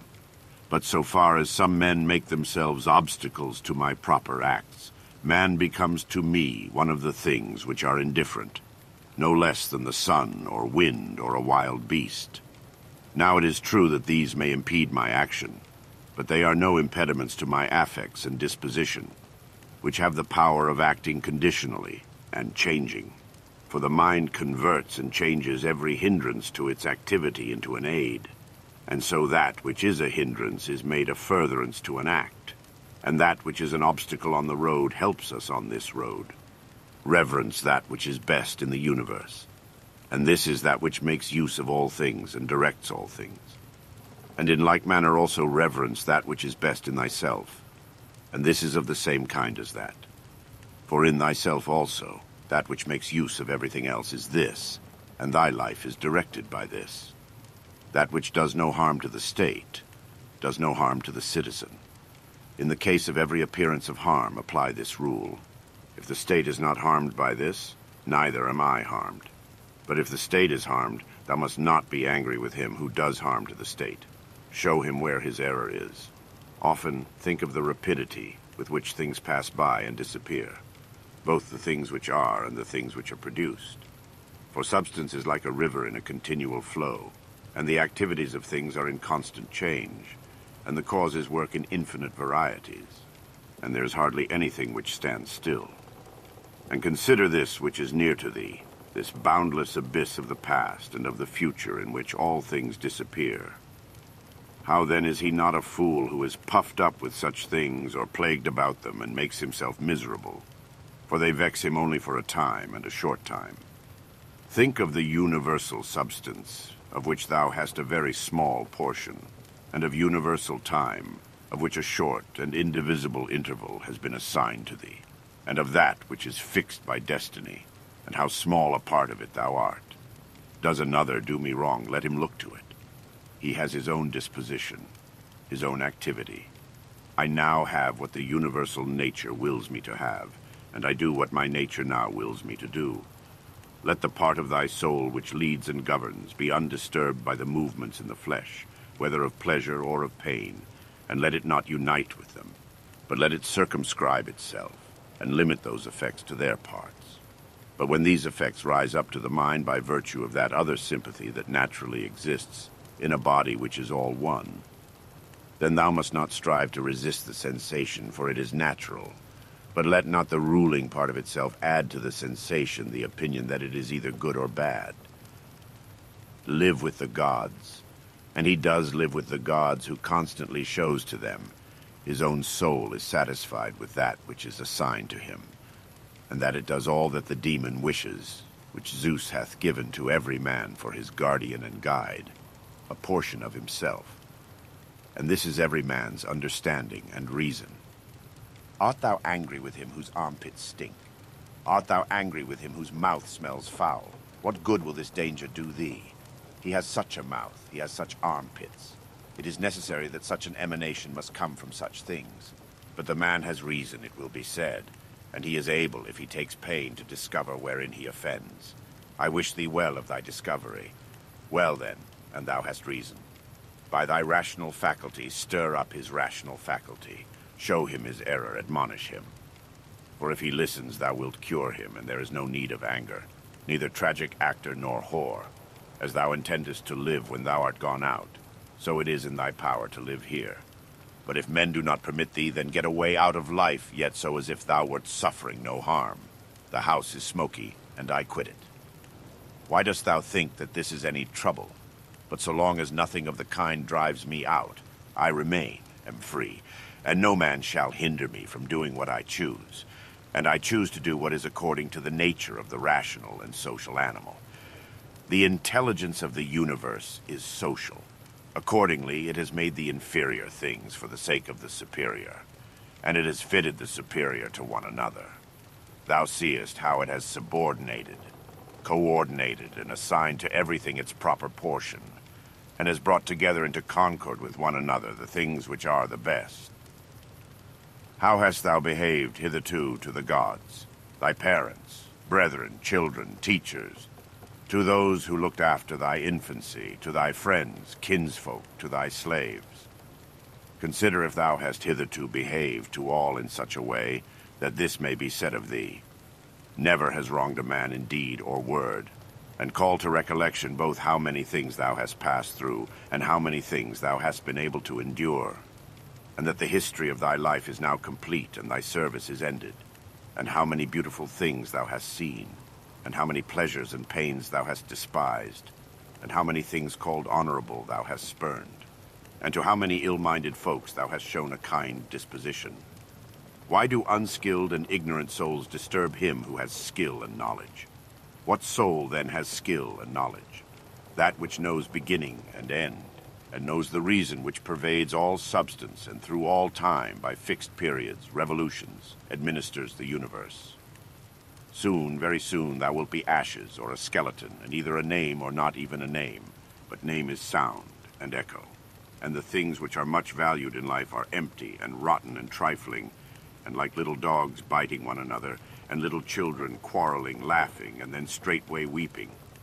But fidelity and modesty and justice and truth are fled up to Olympus from the widespread earth. What then is there which still detains thee here? If the objects of sense are easily changed and never stand still, and the organs of perception are dull and easily receive false impressions, and the poor soul itself is an exhalation from blood, but to have good repute amidst such a world as this is an empty thing. Why then dost thou not wait in tranquility for thy end, whether it is extinction or removal to another state? And until that time comes, what is sufficient? Why, what else than to venerate the gods and bless them, and to do good to men, and to practice tolerance and self-restraint? But as to everything which is beyond the limits of the poor flesh and breath, to remember that this is neither thine nor in thy power. Thou canst pass thy life in an equable flow of happiness, if thou canst go by the right way, and think and act in the right way. These two things are common both to the soul of God, and to the soul of man, and to the soul of every rational being, not to be hindered by another, and to hold good to consist in the disposition to justice and the practice of it, and in this to let thy desire find its termination. If this is neither my own badness, nor an effect of my own badness, and the common weal is not injured, why am I troubled about it? And what is the harm to the common weal? Do not be carried along inconsiderately by the appearance of things, but give help to all according to thy ability and their fitness. And if they should have sustained loss in matters which are indifferent, do not imagine this to be a damage, for it is a bad habit. But as the old man, when he went away, asked back his foster child's top, remembering that it was a top, so do thou in this case also.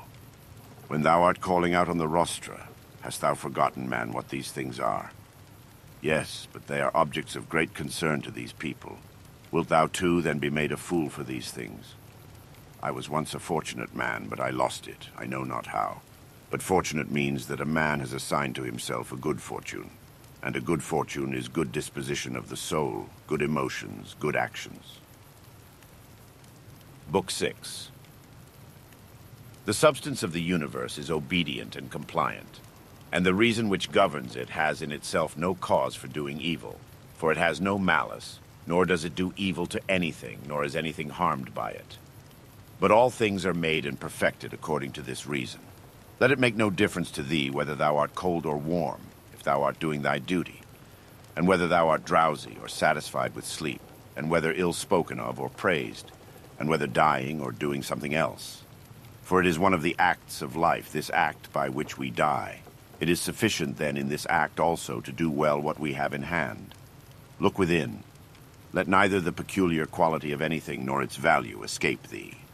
All existing things soon change, and they will either be reduced to vapor, if indeed all substance is one, or they will be dispersed.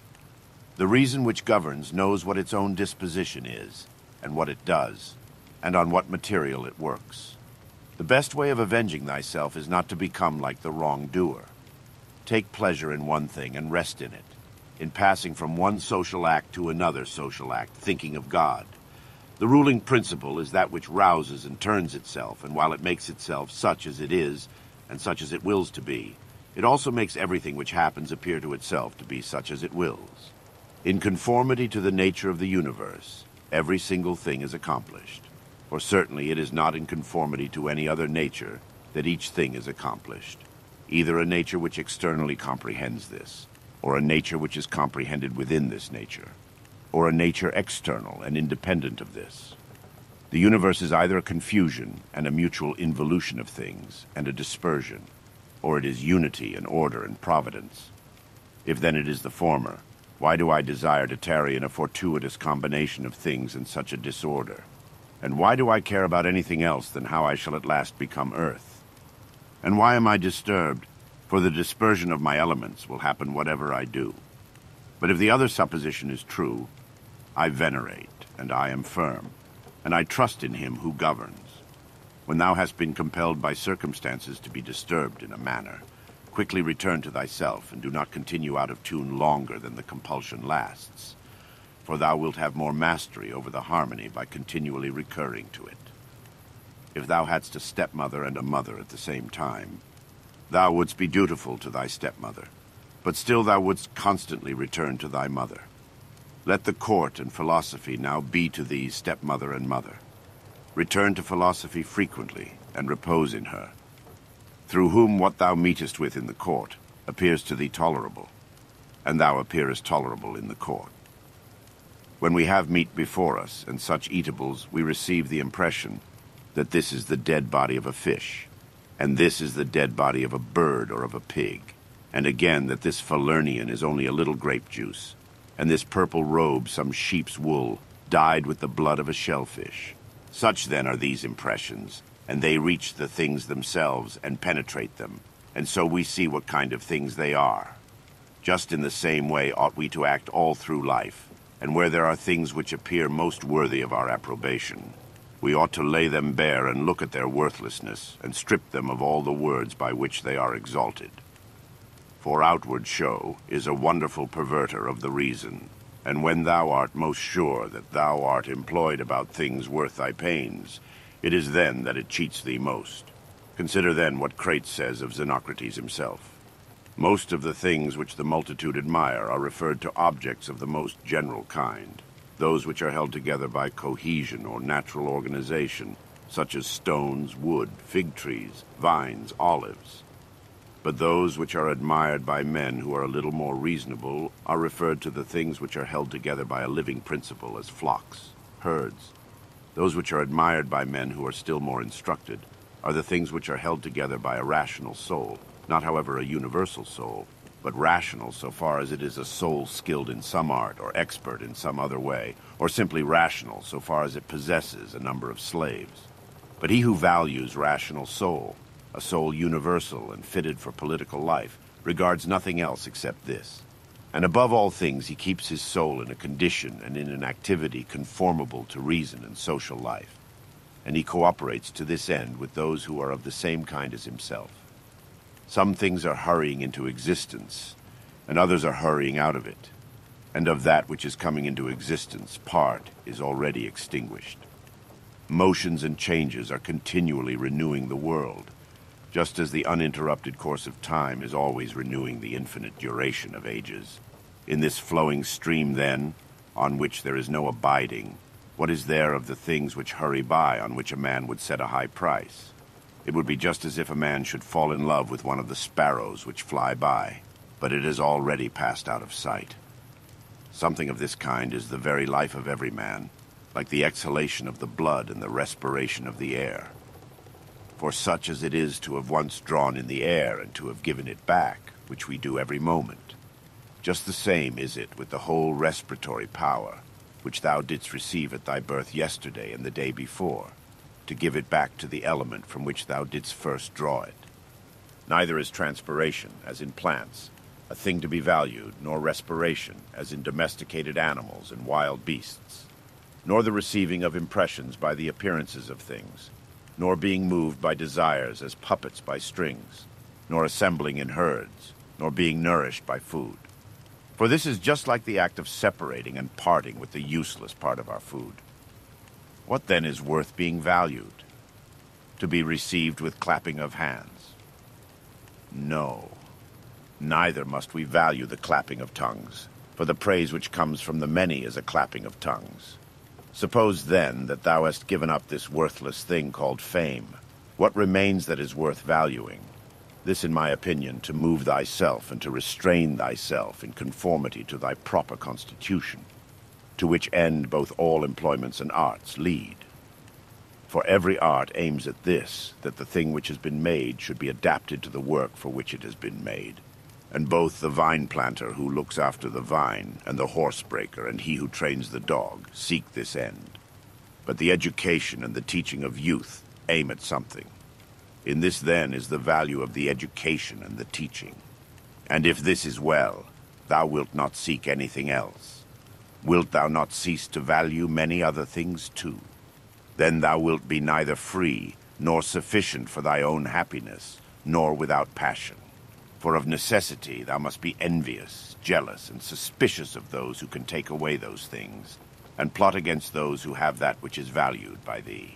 Of necessity a man must be altogether in a state of perturbation who wants any of these things, and besides, he must often find fault with the gods. But to reverence and honor thy own mind will make thee content with thyself, and in harmony with society, and in agreement with the gods, that is, praising all that they give and have ordered.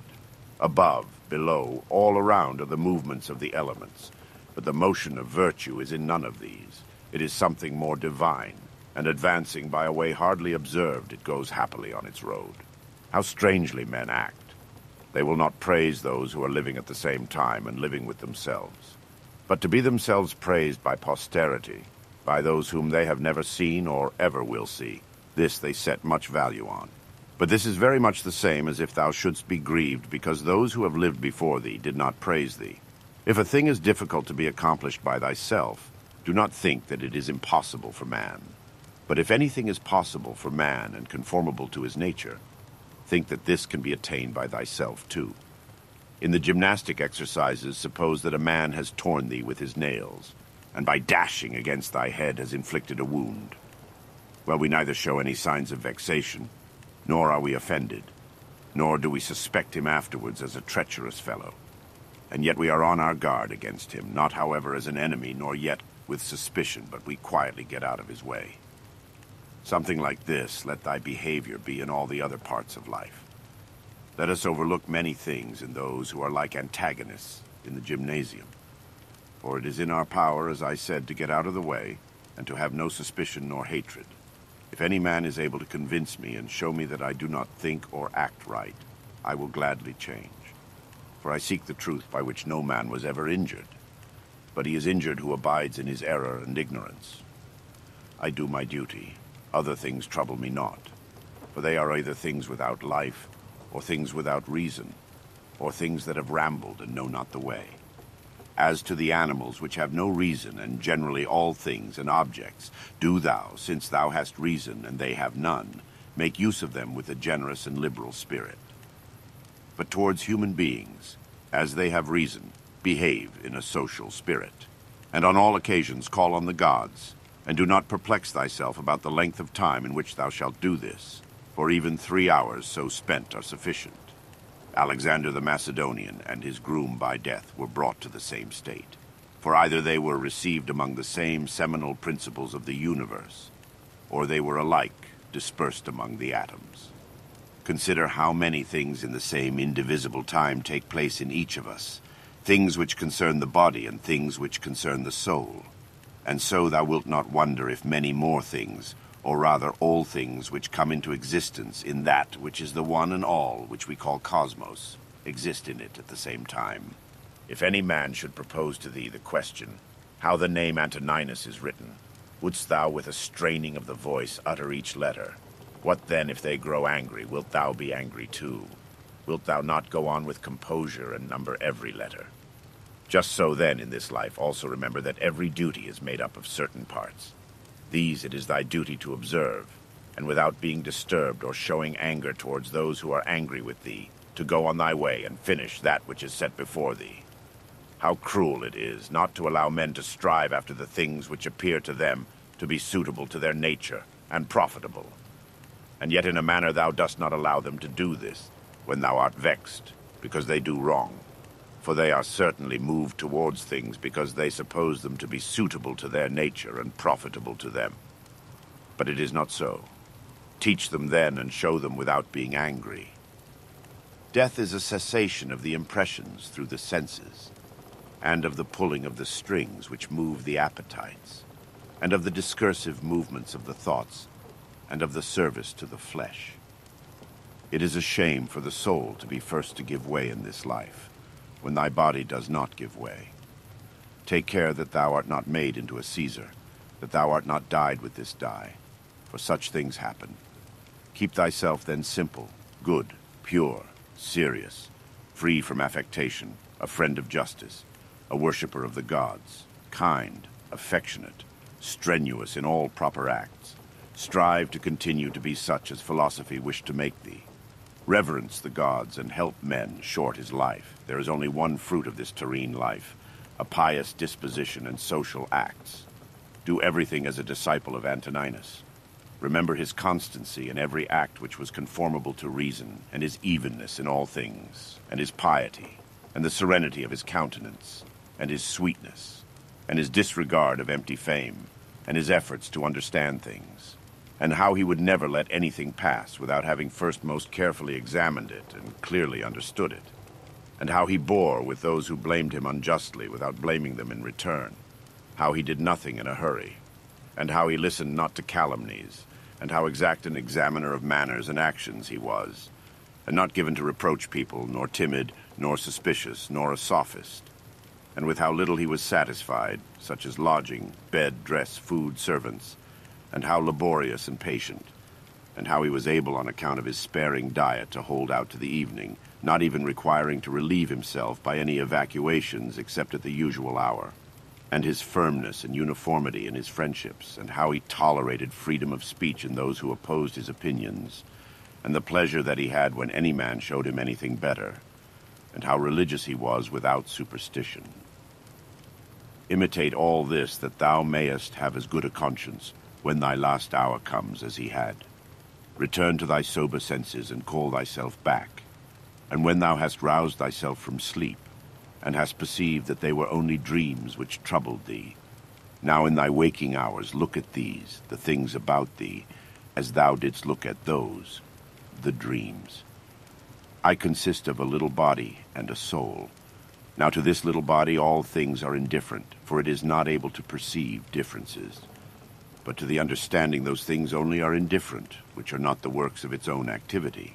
But whatever things are the works of its own activity, all these are in its power. And of these, however, only those which are done with reference to the present. For as to the future and the past activities of the mind, even these are for the present indifferent. Neither the labor which the hand does, nor that of the foot is contrary to nature, so long as the foot does the foot's work, and the hand the hand's. So then neither to a man as a man is his labor contrary to nature, so long as it does the things of a man. But if the labor is not contrary to his nature, neither is it an evil to him. How many pleasures have been enjoyed by robbers, patricides, tyrants? Dost thou not see how the handicraftsmen accommodate themselves up to a certain point to those who are not skilled in their craft? Nevertheless, they cling to the reason, the principles of their art, and do not endure to depart from it. Is it not strange if the architect and the physician shall have more respect to the reason, the principles of their own arts, than man to his own reason, which is common to him and the gods? Every instrument, tool, vessel, if it does that for which it has been made, is well, and yet he who made it is not there. But in the things which are held together by nature there is within, and there abides in them, the power which made them. Wherefore the more is it fit to reverence this power, and to think that if thou dost live and act according to its will, everything in thee is in conformity to intelligence. And thus also in the universe the things which belong to it are in conformity to intelligence. Whatever of the things which are not within thy power thou shalt suppose to be good for thee or evil, it must of necessity be that if such a bad thing befall thee, or the loss of such a good thing, thou wilt blame the gods and hate men too, those who are the cause of the misfortune or the loss, or those who are suspected of being likely to be the cause. And indeed we do much injustice, because we make a difference between these things. But if we judge only those things which are in our power to be good or bad, there remains no reason either for finding fault with God or standing in a hostile attitude to man. We are all working together to one end, some with knowledge and design, and others without knowing what they do. As men also when they are asleep, of whom it is Heraclitus, I think, who says that they are laborers and cooperators in the things which take place in the universe. But men cooperate after different fashions, and even those cooperate abundantly, who find fault with what happens, and those who try to oppose it and to hinder it. For the universe had need even of such men as these. It remains then for thee to understand among what kind of workmen thou placest thyself. For he who rules all things will certainly make a right use of thee, and he will receive thee among some part of the cooperators, and of those whose labors conduce to one end. But be not thou such a part as the mean and ridiculous verse in the play, which Chrysippus speaks of. Does the sun undertake to do the work of the rain, or Aesculapius the work of the fruit-bearer, the earth? And how is it with respect to each of the stars? Are they not different, and yet they work together to the same end? If the gods have determined about me and about the things which must happen to me, they have determined well, for it is not easy even to imagine a deity without forethought. And as to doing me harm, why should they have any desire towards that? For what advantage would result to them from this or to the whole, which is the special object of their providence? But if they have not determined about me individually, they have certainly determined about the whole at least. and the things which happen by way of sequence in this general arrangement I ought to accept with pleasure and to be content with them. But if they determine about nothing, which it is wicked to believe, or if we do believe it, let us neither sacrifice, nor pray, nor swear by them, nor do anything else which we do, as if the gods were present and lived with us. But if, however, the gods determine about none of the things which concern us, I am able to determine about myself, and I can inquire about that which is useful. And that is useful to every man which is conformable to his own constitution and nature. But my nature is rational and social, and my city and country, so far as I am Antoninus, is Rome, but so far as I am a man, it is the world. The things then which are useful to these cities are alone useful to me. Whatever happens to every man, this is for the interest of the universal. This might be sufficient. But further thou wilt observe this also as a general truth, if thou dost observe that whatever is profitable to any man is profitable also to other men. But let the word profitable be taken here in the common sense as said of things of the middle kind, neither good nor bad. As it happens to thee in the amphitheater and such places, that the continual sight of the same things and the uniformity make the spectacle wearisome, so it is in the whole of life. For all things above below are the same and from the same. How long then? Think continually that all kinds of men and of all kinds of pursuits and of all nations are dead, so that thy thoughts come down even to Philistian and Phoebus and Oreganian. Now turn thy thoughts to the other kinds of men. To that place then we must remove, where there are so many great orators, and so many noble philosophers, Heraclitus, Pythagoras, Socrates, so many heroes of former days, and so many generals after them, and tyrants. Besides these, Eudoxus, Hipparchus, Archimedes, and other men of acute natural talents, great minds, lovers of labor, versatile, confident, mockers even of the perishable and ephemeral life of man, as Menippus and such as are like him. As to all these, consider that they have long been in the dust. What harm, then, is this to them? And what to those whose names are altogether unknown? One thing here is worth a great deal, to pass thy life in truth and justice, with a benevolent disposition even to liars and unjust men. When thou wishest to delight thyself, think of the virtues of those who live with thee. For instance, the activity of one, and the modesty of another, and the liberality of a third, and some other good quality of a fourth. For nothing delights so much as the examples of the virtues, when they are exhibited in the morals of those who live with us and present themselves in abundance, as far as is possible. Wherefore we must keep them before us. Thou art not dissatisfied, I suppose, because thou weighest only so many litri and not 300. Be not dissatisfied, then, that thou must live only so many years and not more, for as thou art satisfied with the amount of substance which has been assigned to thee, so be content with the time. Let us try to persuade them, men, but act even against their will, when the principles of justice lead that way. If, however, any man by using force stands in thy way, betake thyself to contentment and tranquility, and at the same time employ the hindrance towards the exercise of some other virtue, and remember that thy attempt was with a reservation, that thou didst not desire to do impossibilities. What then didst thou desire? Some such effort as this. But thou attainest thy object, if the things to which thou wast moved are accomplished. He who loves fame considers another man's activity to be his own good, and he who loves pleasure, his own sensations, but he who has understanding considers his own acts to be his own good. It is in our power to have no opinion about a thing, and not to be disturbed in our soul, for things themselves have no natural power to form our judgments. Accustom thyself to attend carefully to what is said by another, and as much as it is possible, be in the speaker's mind. That which is not good for the swarm, neither is it good for the bee. If sailors abused the helmsman or the sick the doctor, would they listen to anybody else? Or how could the helmsman secure the safety of those in the ship, or the doctor the health of those whom he attends? How many together with whom I came into the world are already gone out of it? To the jaundiced honey tastes bitter, and to those bitten by mad dogs water causes fear, and to little children the ball is a fine thing. Why then am I angry? Dost thou think that a false opinion has less power than the bile in the jaundiced, or the poison in him who is bitten by a mad dog. No man will hinder thee from living according to the reason of thy own nature. Nothing will happen to thee contrary to the reason of the universal nature.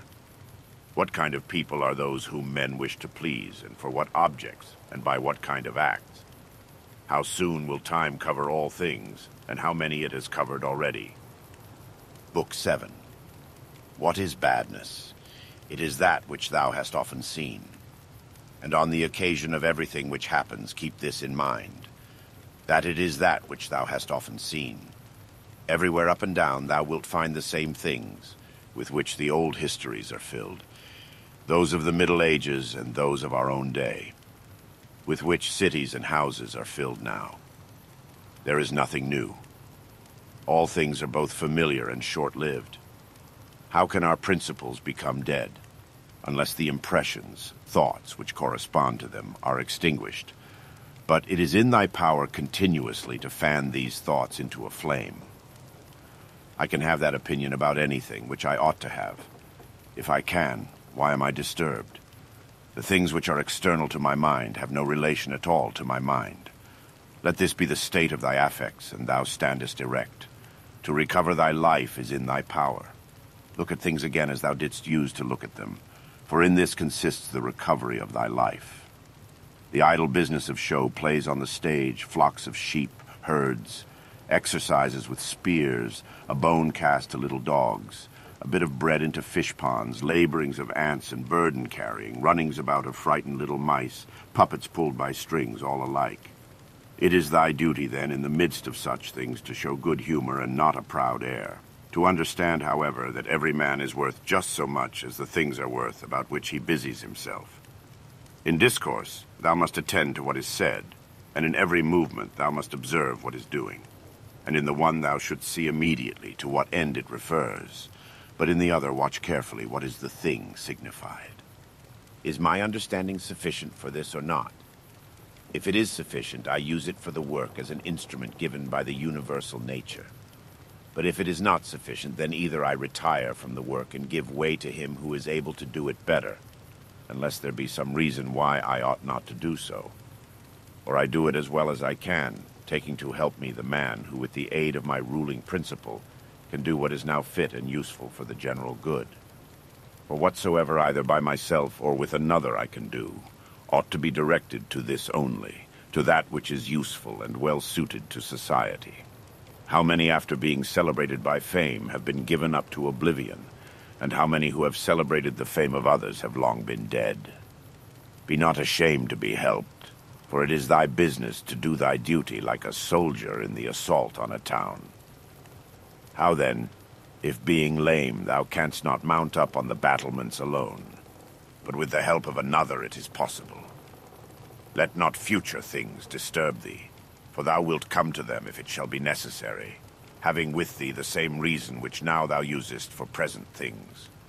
All things are implicated with one another, and the bond is holy, and there is hardly anything unconnected with any other thing. For things have been coordinated, and they combine to form the same universe, order. For there is one universe made up of all things, and one God who pervades all things, and one substance, and one law, one common reason in all intelligent animals, and one truth, if indeed there is also one perfection for all animals which are of the same stock and participate in the same reason.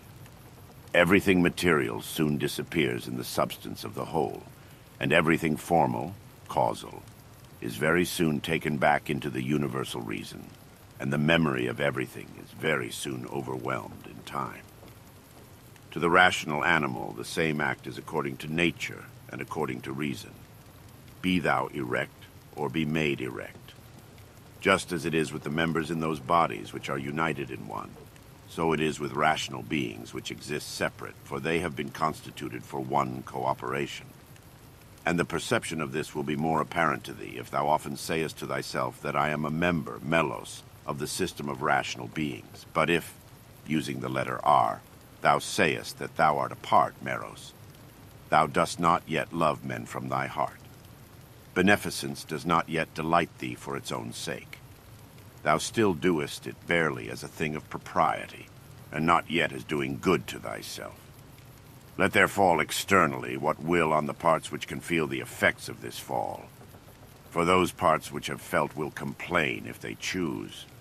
But I, unless I think that what has happened is an evil, I'm not injured. And it is in my power not to think so. Whatever anyone does or says, I must be good. Just as if the gold or the emerald or the purple were always saying this. Whatever anyone does or says, I must be emerald and keep my color. The ruling faculty does not disturb itself. Does not frighten itself or cause itself pain. But if anyone else can frighten or pain it, let him do so. For the faculty itself will not by its own opinion turn itself into such ways.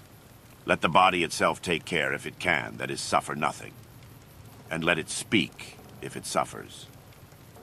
But the soul itself, that which is subject to fear, to pain, which has completely the power of forming an opinion about these things, will suffer nothing, for it will never deviate into such a judgment. The leading principle in itself wants nothing, unless it makes a want for itself, and therefore it is both free from perturbation and unimpeded, if it does not disturb and impede itself. Eudaimonia, happiness, is a good demon, or a good thing. What then art thou doing here, O imagination? Go away, I entreat thee by the gods, as thou didst come, for I want thee not. But thou art come according to thy old fashion. I'm not angry with thee, only go away. Is any man afraid of change? Why, what can take place without change? What then is more pleasing or more suitable to the universal nature? And canst thou take a bath unless the wood undergoes a change? And canst thou be nourished unless the food undergoes a change? And can anything else that is useful be accomplished without change? Dost thou not see then that for thyself also to change is just the same, and equally necessary for the universal nature? Through the universal substance as through a furious torrent, all bodies are carried, being by their nature united with and cooperating with the whole, as the parts of our body with one another. How many a Chrysippus, how many a Socrates, how many an Epictetus has time already swallowed up? And let the same thought occur to thee with reference to every man and thing. One thing only troubles me, lest I should do something which the constitution of man does not allow, or in the way which it does not allow, or what it does not allow now. Near is thy forgetfulness of all things, and near the forgetfulness of thee by all. It is peculiar to man to love even those who do wrong, and this happens, if when they do wrong, it occurs to thee that they are kinsmen, and that they do wrong through ignorance and unintentionally, and that soon both of you will die. And above all, that the wrongdoer has done thee no harm, for he has not made thy ruling faculty worse than it was before. The universal nature out of the universal substance, as if it were wax, now molds a horse, and when it has broken this up, it uses the material for a tree, then for a man, then for something else. And each of these things subsists for a very short time. But it is no hardship for the vessel to be broken up, just as there was none in its being fastened together. A scowling look is altogether unnatural. When it is often assumed, the result is that all comeliness dies away, and at last is so completely extinguished that it cannot be again lighted up at all. Try to conclude from this very fact that it is contrary to reason. For if even the perception of doing wrong shall depart, what reason is there for living any longer? Nature, which governs the whole, will soon change all things which thou seest, and out of their substance will make other things, and again other things from the substance of them, in order that the world may be ever new. When a man has done thee any wrong, immediately consider with what opinion about good or evil he has done wrong. For when thou hast seen this, thou wilt pity him, and wilt neither wonder nor be angry. For either thou thyself thinkest the same thing to be good that he does, or another thing of the same kind. It is thy duty then to pardon him. But if thou dost not think such things to be good or evil, thou wilt more readily be well disposed to him who is in error. Think not so much of what thou hast not, as of what thou hast. But of the things which thou hast select the best, and then reflect how eagerly they would have been sought, if thou hadst them not. At the same time, however, take care that thou dost not, through being so pleased with them, accustom thyself to overvalue them, so as to be disturbed if ever thou shouldst not have them. Retire into thyself. The rational principle which rules has this nature, that it is content with itself when it does what is just, and so secures tranquility. Wipe out the imagination. Stop the pulling of the strings. Confine thyself to the present. Understand well what happens either to thee or to another. Divide and distribute every object into the causal, formal, and the material. Think of thy last hour. Let the wrong which is done by a man stay there where the wrong was done.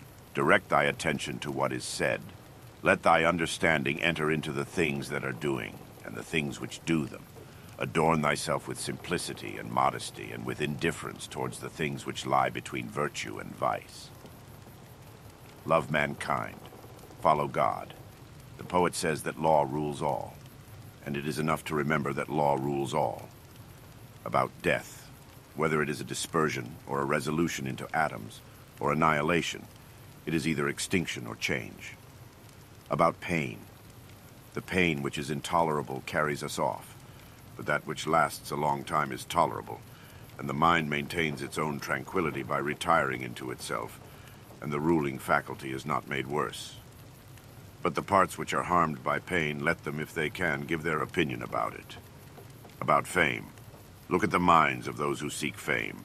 Observe what they are, and what kind of things they avoid, and what kind of things they pursue. And consider that as the heaps of sand piled on one another hide the former sands, so in life the events which go before are soon covered by those which come after. From Plato. The man who has an elevated mind and takes a view of all time and of all substance, dost thou suppose it possible for him to think that human life is anything great? It is not possible, he said. Such a man then will think that death also is no evil. Certainly not. From Antisthenes. It is royal to do good and to be abused. It is a base thing for the countenance to be obedient, and to regulate and compose itself as the mind commands, and for the mind not to be regulated and composed by itself. It is not right to vex ourselves at things, for they care naught about it. To the immortal gods and us give joy. Life must be reaped like the ripe ears of corn. One man is born, another dies. If gods care not for me and for my children, there is a reason for it. For the good is with me, and the just. No joining others in their wailing, no violent emotion. From Plato. But I would make this man a sufficient answer, which is this. Thou sayest not well, if thou thinkest that a man who is good for anything at all ought to compute the hazard of life or death, and should not rather look to this only in all that he does, whether he is doing what is just or unjust, and the works of a good or a bad man. For thus it is, men of Athens, in truth. Wherever a man has placed himself thinking it the best place for him, or has been placed by a commander, there, in my opinion, he ought to stay and to abide the hazard, taking nothing into the reckoning, either death or anything else, before the baseness of deserting his post. But, my good friend, reflect whether that which is noble and good is not something different from saving and being saved. For as to a man living such or such a time, at least one who is really a man, consider if this is not a thing to be dismissed from the thoughts, and there must be no love of life. But as to these matters, a man must entrust them to the deity and believe what the women say, that no man can escape his destiny. The next inquiry being how he may best live the time that he has to live. Look round at the courses of the stars, as if thou wert going along with them, and constantly consider the changes of the elements into one another, for such thoughts purge away the filth of the terrene life. This is a fine saying of Plato, that he who is discoursing about men should look also at earthly things as if he viewed them from some higher place, should look at them in their assemblies, armies, agricultural labors, marriages, treaties, births, deaths, noise of the courts of justice, desert places, various nations of barbarians, feasts, lamentations, markets, a mixture of all things, and an orderly combination of contraries. Consider the past, such great changes of political supremacies. Thou mayest foresee also the things which will be, for they will certainly be of like form, and it is not possible that they should deviate from the order of the things which take place now. Accordingly, to have contemplated human life for 40 years is the same as to have contemplated it for 10,000 years. For what more wilt thou see, that which has grown from the earth to the earth, but that which has sprung from heavenly seed, back to the heavenly realms, returns. This is either a dissolution of the mutual involution of the atoms, or a similar dispersion of the unsentient elements. With food and drinks and cunning magic arts turning the channel's course to scape from death, the breeze which heaven has sent we must endure, and toil without complaining. Another may be more expert in casting his opponent, but he is not more social, nor more modest, nor better disciplined to meet all that happens, nor more considerate with respect to the faults of his neighbors. Where any work can be done conformably to the reason which is common to gods and men, there we have nothing to fear. For where we are able to get profit by means of the activity which is successful, and proceeds according to our constitution, there no harm is to be suspected. Everywhere and at all times, it is in thy power piously to acquiesce in thy present condition, and to behave justly to those who are about thee, and to exert thy skill upon thy present thoughts, that nothing shall steal into them without being well examined. Do not look around thee to discover other men's ruling principles, but look straight to this, to what nature leads thee, both the universal nature through the things which happen to thee, and thy own nature through the acts which must be done by thee.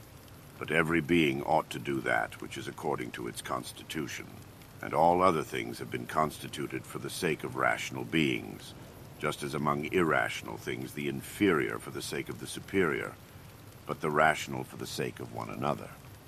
The prime principle then in man's constitution is the social, and the second is not to yield to the persuasions of the body, for it is the peculiar office of the rational and intelligent motion to circumscribe itself, and never to be overpowered either by the motion of the senses or of the appetites, for both are animal.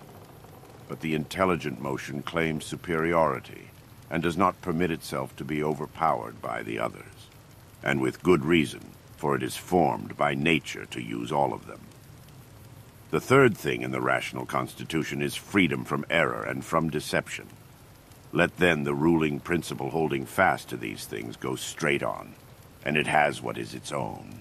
Consider thyself to be dead, and to have completed thy life up to the present time, and live according to nature the remainder which is allowed thee. Love that only which happens to thee and is spun with the thread of thy destiny. For what is more suitable? In everything which happens, keep before thy eyes those to whom the same things happened, and how they were vexed, and treated them as strange things, and found fault with them. And now where are they? Nowhere. Why then dost thou too choose to act in the same way? And why dost thou not leave these agitations which are foreign to nature, to those who cause them, and those who are moved by them? And why art thou not altogether intent upon the right way of making use of the things which happen to thee?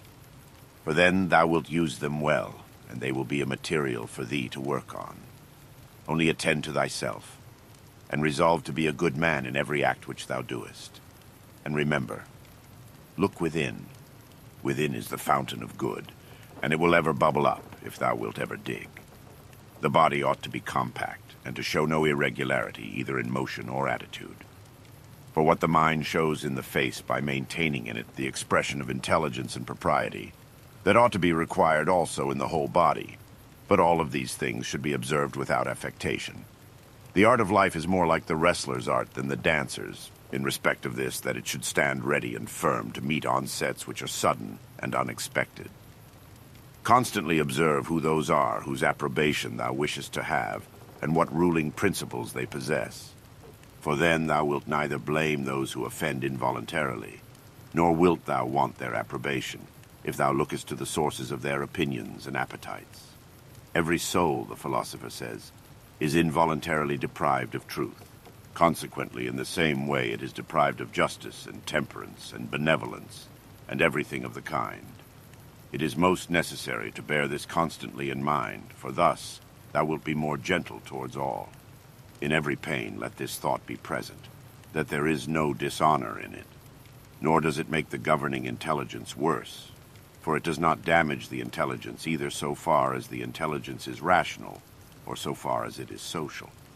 Indeed, in the case of most pains, let this remark of Epicurus aid thee, that pain is neither intolerable nor everlasting. if thou bearest in mind that it has its limits, and if thou addest nothing to it in imagination. And remember this too, that we do not perceive that many things which are disagreeable to us are the same as pain, such as excessive drowsiness, and the being scorched by heat, and the having no appetite. When then thou art discontented about any of these things, say to thyself that thou art yielding to pain. Take care not to feel towards the inhuman as they feel towards men. How do we know if Teleges was not superior in character to Socrates? For it is not enough that Socrates died a more noble death, and disputed more skillfully with the sophists, and passed the night in the cold with more endurance, and that when he was bid to arrest Leon of Salamis, he considered it more noble to refuse, and that he walked in a swaggering way in the streets, though as to this fact one may have great doubts if it was true. But we ought to inquire what kind of a soul it was that Socrates possessed, and if he was able to be content with being just towards men and pious towards the gods, neither idly vexed on account of men's villainy, nor yet making himself a slave to any man's ignorance, nor receiving as strange anything that fell to his share out of the universal, nor enduring it as intolerable, nor allowing his understanding to sympathize with the affects of the miserable flesh. Nature has not so mingled the intelligence with the composition of the body, as not to have allowed thee the power of circumscribing thyself, and of bringing under subjection to thyself all that is thy own. For it is very possible to be a divine man, and to be recognized as such by no one. Always bear this in mind, and another thing too, that very little indeed is necessary for living a happy life. And because thou hast despaired of becoming a dialectician and skilled in the knowledge of nature, do not for this reason renounce the hope of being both free and modest and social and obedient to God. It is in thy power to live free from all compulsion in the greatest tranquility of mind, even if all the world cry out against thee as much as they choose, and even if wild beasts tear in pieces the members of this needed matter which has grown around thee. For what hinders the mind in the midst of all this from maintaining itself in tranquility, and in a just judgment of all surrounding things, and in a ready use of the objects which are presented to it, so that the judgment may say to the thing which falls under its observation, this thou art in substance, reality, though in men's opinion thou mayest appear to be of a different kind, and the use shall say to that which falls under the hand, thou art the thing that I was seeking. For to me that which presents itself is always a material for virtue, both rational and political, and in a word, for the exercise of art, which belongs to man or God. For everything which happens has a relationship either to God or man, and is neither new nor difficult to handle, but usual and apt matter to work on. The perfection of moral character consists in this, in passing every day as the last, and in being neither violently excited nor torpid, nor playing the hypocrite. The gods who are immortal are not vexed because during so long a time they must tolerate continually men such as they are, and so many of them bad. And besides this, they also take care of them in all ways. But thou, who art destined to end so soon, art thou wearied of enduring the bad, and this too when thou art one of them? It is a ridiculous thing for a man not to fly from his own badness, which is indeed possible, but to fly from other men's badness, which is impossible. Whatever the rational and political social faculty finds to be neither intelligent nor social, it properly judges to be inferior to itself. When thou hast done a good act and another has received it, why dost thou look for a third thing besides these, as fools do, either to have the reputation of having done a good act or to obtain a return? No man is tired of receiving what is useful, but it is useful to act according to nature. Do not then be tired of receiving what is useful by doing it to others. The nature of the ant moved to make the universe. But now either everything that takes place comes by way of consequence or continuity, or even the chief things towards which the ruling power of the universe directs its own movement are governed by no rational principle.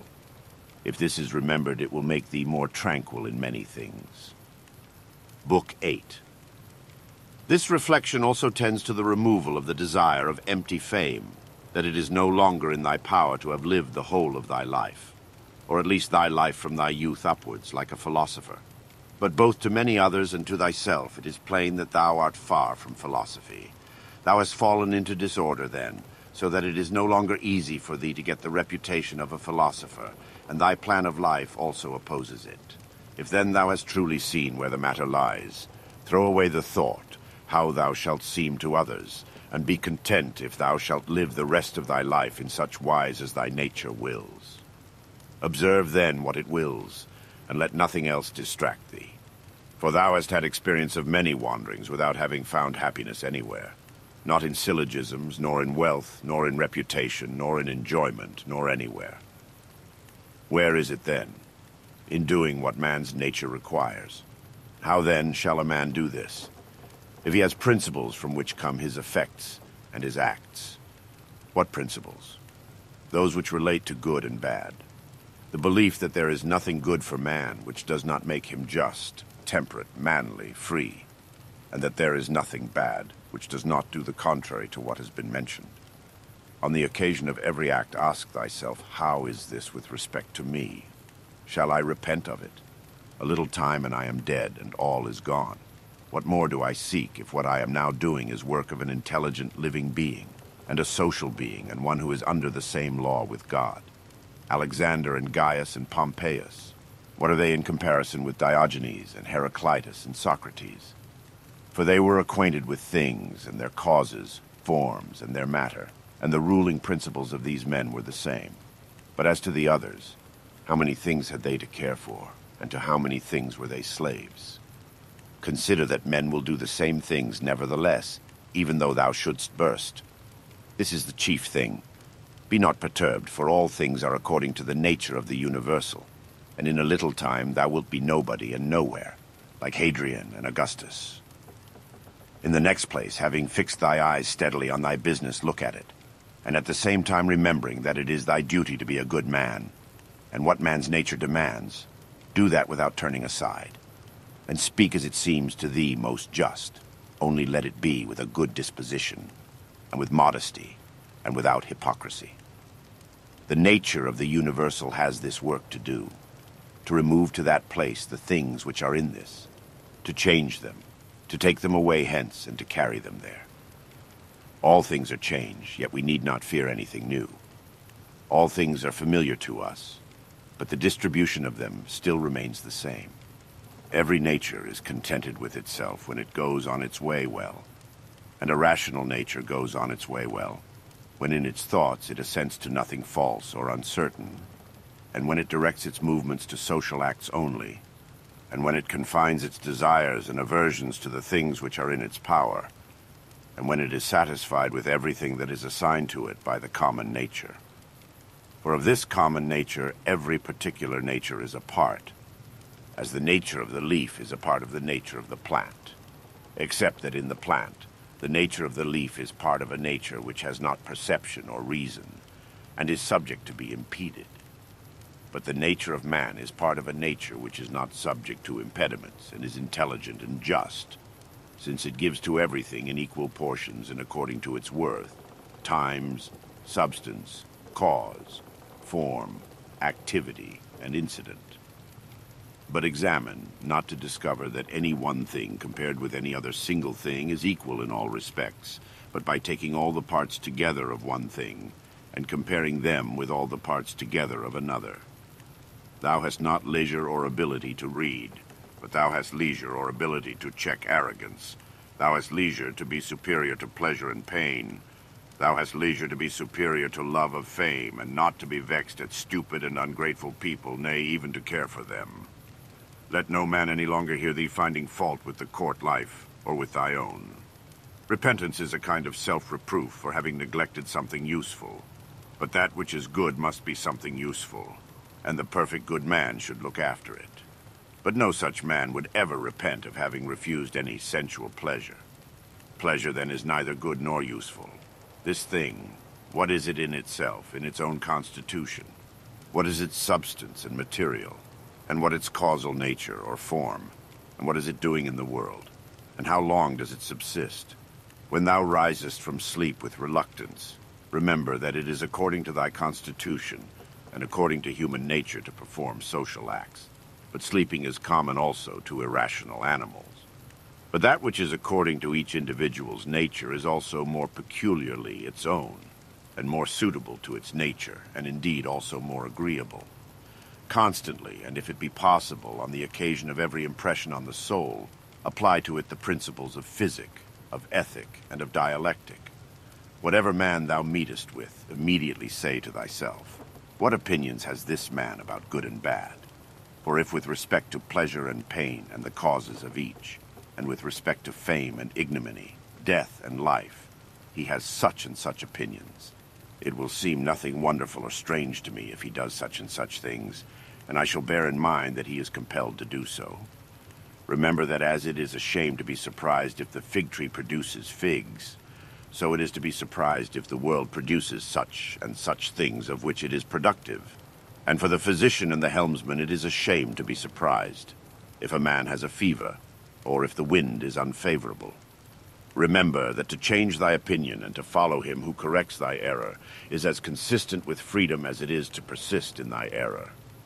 For it is thy own, the activity which is exerted according to thy own movement and judgment, and indeed according to thy own understanding too. If a thing is in thy own power, why dost thou do it? But if it is in the power of another, whom dost thou blame? The atoms, chance, or the gods? Both are foolish. Thou must blame nobody, for if thou canst, correct that which is the cause. But if thou canst not do this, correct at least the thing itself. But if thou canst not do even this, of what use is it to thee to find fault? For nothing should be done without a purpose. That which has died falls not out of the universe. If it stays here, it also changes here, and is dissolved into its proper parts, which are elements of the universe and of thyself. And these too change, and they murmur not. Everything exists for some end, a horse, a vine. Why dost thou wonder? Even the sun will say, I am for some purpose, and the rest of the gods will say the same. For what purpose then art thou? To enjoy pleasure. See if common sense allows this. Nature has had regard in everything no less to the end than to the beginning and the continuance. Just like the man who throws up a ball. What good is it then for the ball to be thrown up, or harm for it to come down, or even to have fallen? And what good is it to the bubble while it holds together, or what harm when it is burst? The same may be said of a light also. Turn it, the body, inside out, and see what kind of thing it is, and when it has grown old, what kind of thing it becomes, and when it is diseased. Short-lived are both the praiser and the praised, and the rememberer and the remembered. And all this in a nook of this part of the world. And not even here do all agree, no. Not anyone with himself. And the whole earth too is a point.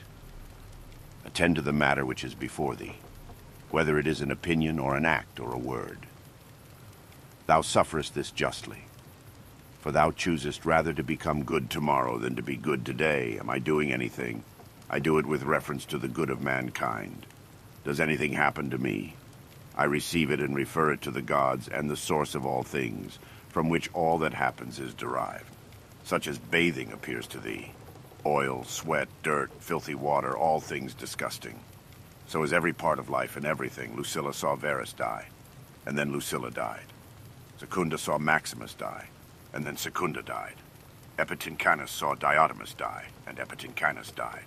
Antoninus saw Faustina die, and then Antoninus died. Such is everything. Celer saw Hadrian die, and then Celer died. And those sharp-witted men, either seers or men inflated with pride, where are they? For instance, the sharp-witted men Charax and Demetrius the Platonist, and Eudaemon and anyone else like them. All ephemeral, dead long ago. Some indeed have not been remembered even for a short time, and others have become the heroes of fables, and again, others have disappeared even from fables.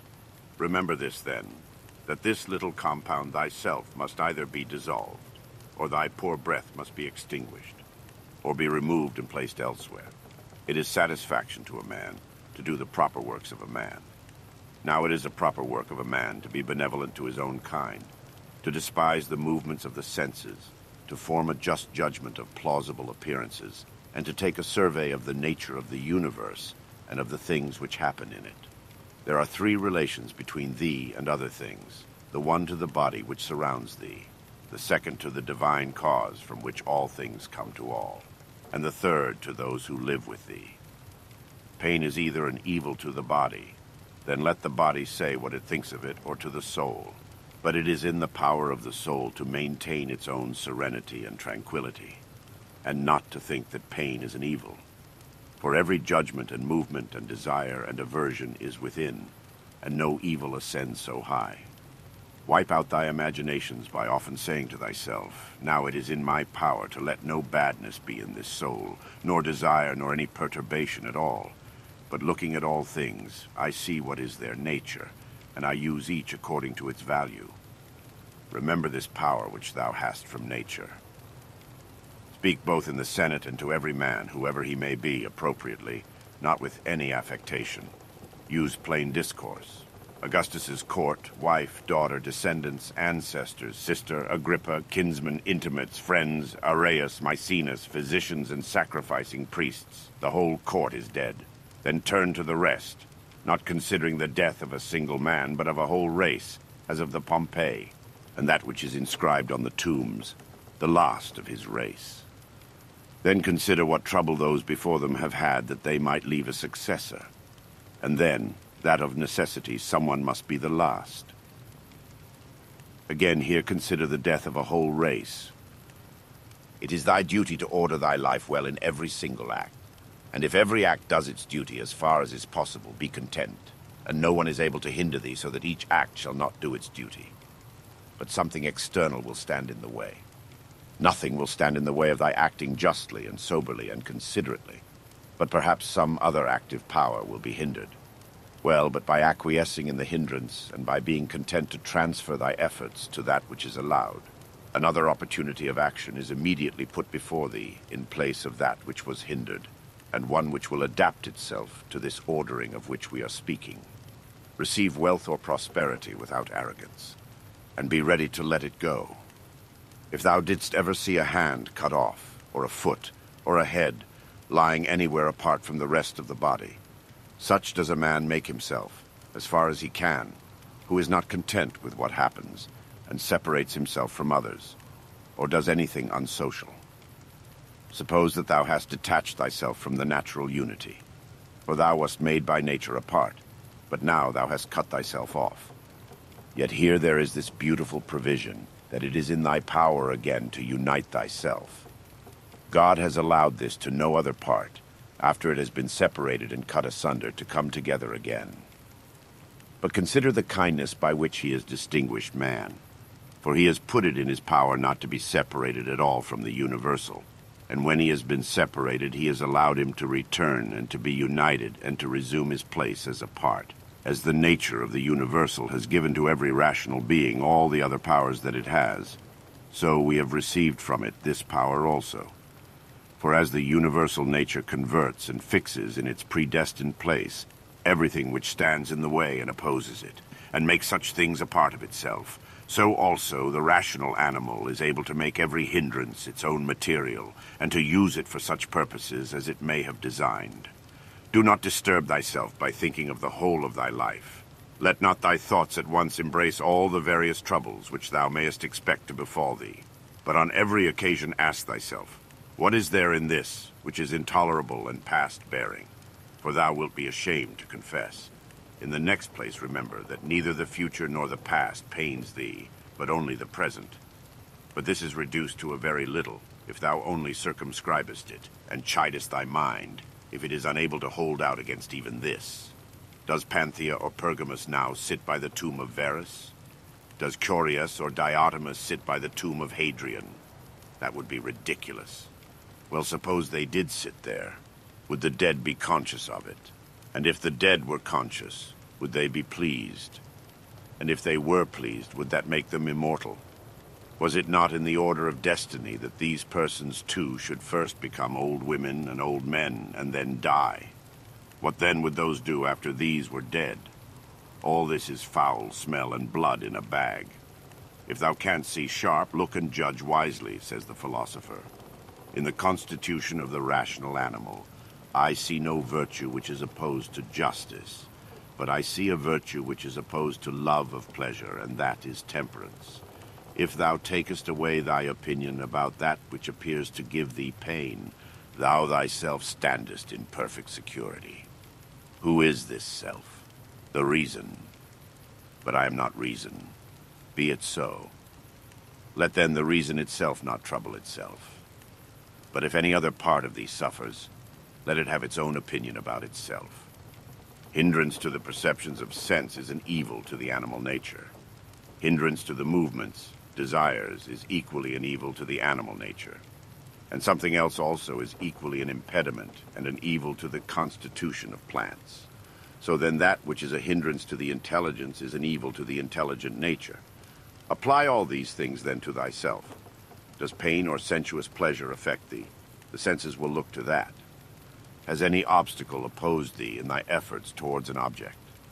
If indeed thou wast making this effort absolutely, unconditionally, or without any reservation, certainly this obstacle is an evil to thee considered as a rational animal. But if thou takest into consideration the usual course of things, thou hast not yet been injured nor even impeded. The things, however, which are proper to the understanding, no other man is used to impede, for neither fire, nor iron, nor tyrant, nor abuse touches it in any way. When it has been made a sphere, it continues a sphere. It is not fit that I should give myself pain, for I have never intentionally given pain even to another. Different things delight different people, but it is my delight to keep the ruling faculty sound without turning away either from any man or from any of the things which happen to men, but looking at and receiving all with welcome eyes, and using everything according to its value. See that thou secure this present time to thyself. For those who rather pursue posthumous fame, do consider that the men of after time will be exactly such as these, whom they cannot bear now. And both are mortal. And what is it in any way to thee if these men of after time utter this or that sound, or have this or that opinion about thee? Take me and cast me where thou wilt, for there I shall keep my divine part tranquil, that is, content, if it can feel and act conformably to its proper constitution. Is this change of place sufficient reason why my soul should be unhappy and worse than it was, depressed, expanded, shrinking, affrighted? And what wilt thou find which is sufficient reason for this? Nothing can happen to any man which is not a human accident, nor to an ox which is not according to the nature of an ox, nor to a vine which is not according to the nature of a vine, nor to a stone which is not proper to a stone. If then there happens to each thing both what is usual and natural, why shouldst thou complain? For the common nature brings nothing which may not be borne by thee. If thou art pained by any external thing, it is not this thing that disturbs thee, but thy own judgment about it. And it is in thy power to wipe out this judgment now. But if anything in thy own disposition gives thee pain, who hinders thee from correcting thy opinion? And even if thou art pained because thou art not doing some particular thing which seems to thee to be right, why dost thou not rather act than complain? But some insuperable obstacle is in the way. Do not be grieved then, for the cause of its not being done depends not on thee. But it is not worthwhile to live if this cannot be done. Take thy departure then from life contentedly, just as he dies who is in full activity. And well pleased too with the things which are obstacles. Remember that the ruling faculty is invincible. When self-collected, it is satisfied with itself. If it does nothing which it does not choose to do, even if it resist from mere obstinacy, what then will it be when it forms a judgment about anything aided by reason and deliberately? Therefore the mind which is free from passions is a citadel. For man has nothing more secure to which he can fly for refuge and for the future be inexpugnable. He then who has not seen this is an ignorant man, but he who has seen it and does not fly to this refuge is unhappy. Say nothing more to thyself than what the first appearances report. Suppose that it has been reported to thee that a certain person speaks ill of thee. This has been reported, but that thou hast been injured, that has not been reported. I see that my child is sick. I do see, but that he is in danger I do not see. Thus then always abide by the first appearances, and add nothing thyself from within, and then nothing happens to thee. Or rather add something, like a man who knows everything that happens in the world. A cucumber is bitter. Throw it away. There are briars in the road. Turn aside from them. This is enough. Do not add. And why were such things made in the world? For thou wilt be ridiculed by a man who is acquainted with nature, as thou wouldst be ridiculed by a carpenter and shoemaker if thou didst find fault, because thou seest in their workshop shavings and cuttings from the things which they make.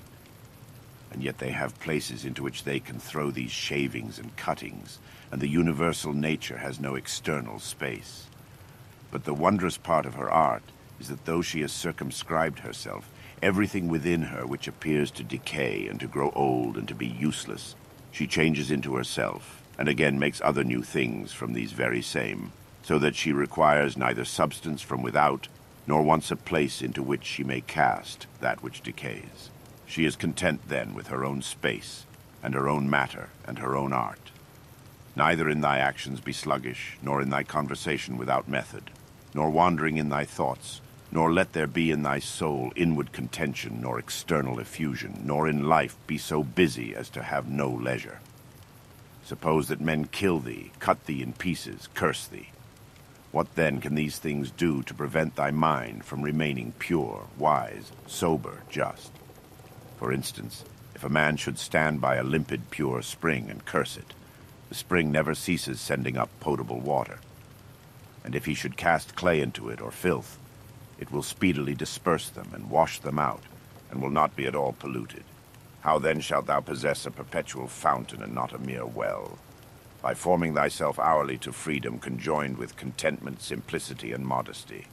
He who does not know what the world is, does not know where he is. And he who does not know for what purpose the world exists, does not know who he is, nor what the world is. But he who has failed in any one of these things could not even say for what purpose he exists himself.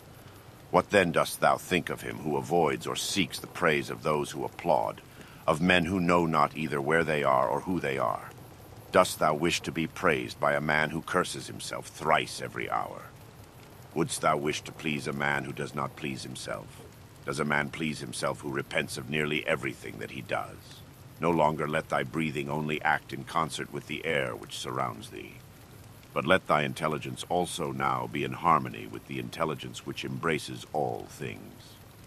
For the intelligent power is no less diffused in all parts and pervades all things, for him who is willing to draw it to him than the aerial power for him who is able to respire it.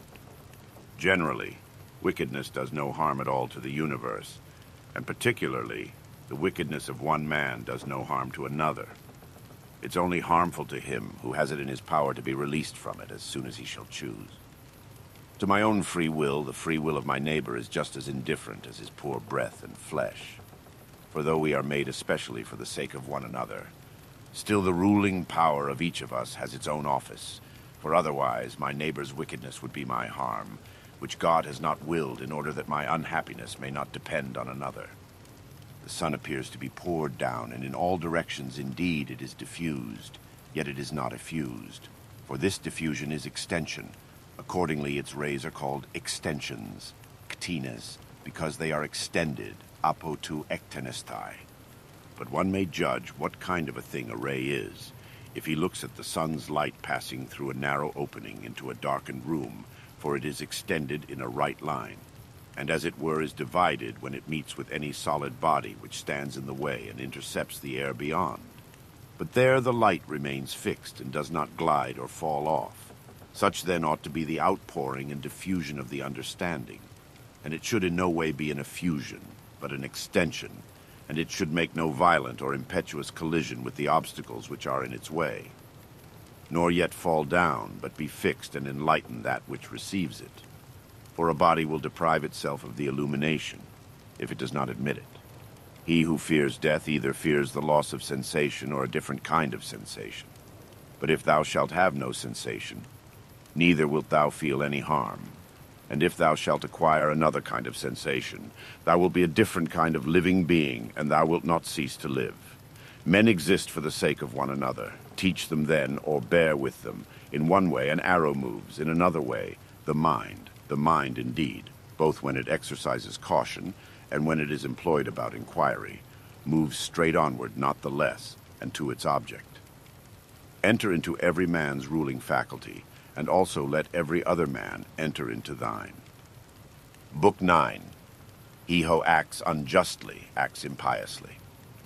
For since the universal nature has made rational animals for the sake of one another, to help one another according to their deserts, but in no way to injure one another, he who transgresses her will is clearly guilty of impiety towards the highest divinity. And he too who lies is guilty of impiety to the same divinity. For the universal nature is the nature of things that are, and things that are have a relation to all things that come into existence. And further, this universal nature is named truth, and is the prime cause of all things that are true. He then who lies intentionally is guilty of impiety, inasmuch as he acts unjustly by deceiving, and he also who lies unintentionally, inasmuch as he is at variance with the universal nature, and inasmuch as he disturbs the order by fighting against the nature of the world. For he fights against it, who is moved of himself to that which is contrary to truth, for he had received powers from nature, through the neglect of which he is not able now to distinguish falsehood from truth. And indeed, he who pursues pleasure as good and avoids pain as evil is guilty of impiety. For of necessity, such a man must often find fault with the universal nature, alleging that it assigns things to the bad and the good contrary to their deserts. Because frequently the bad are in the enjoyment of pleasure, and possess the things which procure pleasure, but the good have pain for their share, and the things which cause pain. And further, he who is afraid of pain will sometimes also be afraid of some of the things which will happen in the world, and even this is impiety. And he who pursues pleasure will not abstain from injustice, and this is plainly impiety. Now with respect to the things towards which the universal nature is equally affected, for it would not have made both, unless it was equally affected towards both. Towards these they who wish to follow nature should be of the same mind with it, and equally affected. With respect to pain, then, and pleasure, or death and life, or honor and dishonor, which the universal nature employs equally, whoever is not equally affected is manifestly acting impiously. And I say that the universal nature employs them equally, instead of saying that they happen alike to those who are produced in continuous series, and to those who come after them by virtue of a certain original movement of providence, according to which it moved from a certain beginning to this ordering of things, having conceived certain principles of the things which were to be, and having determined powers productive of beings and of changes, and of such like successions.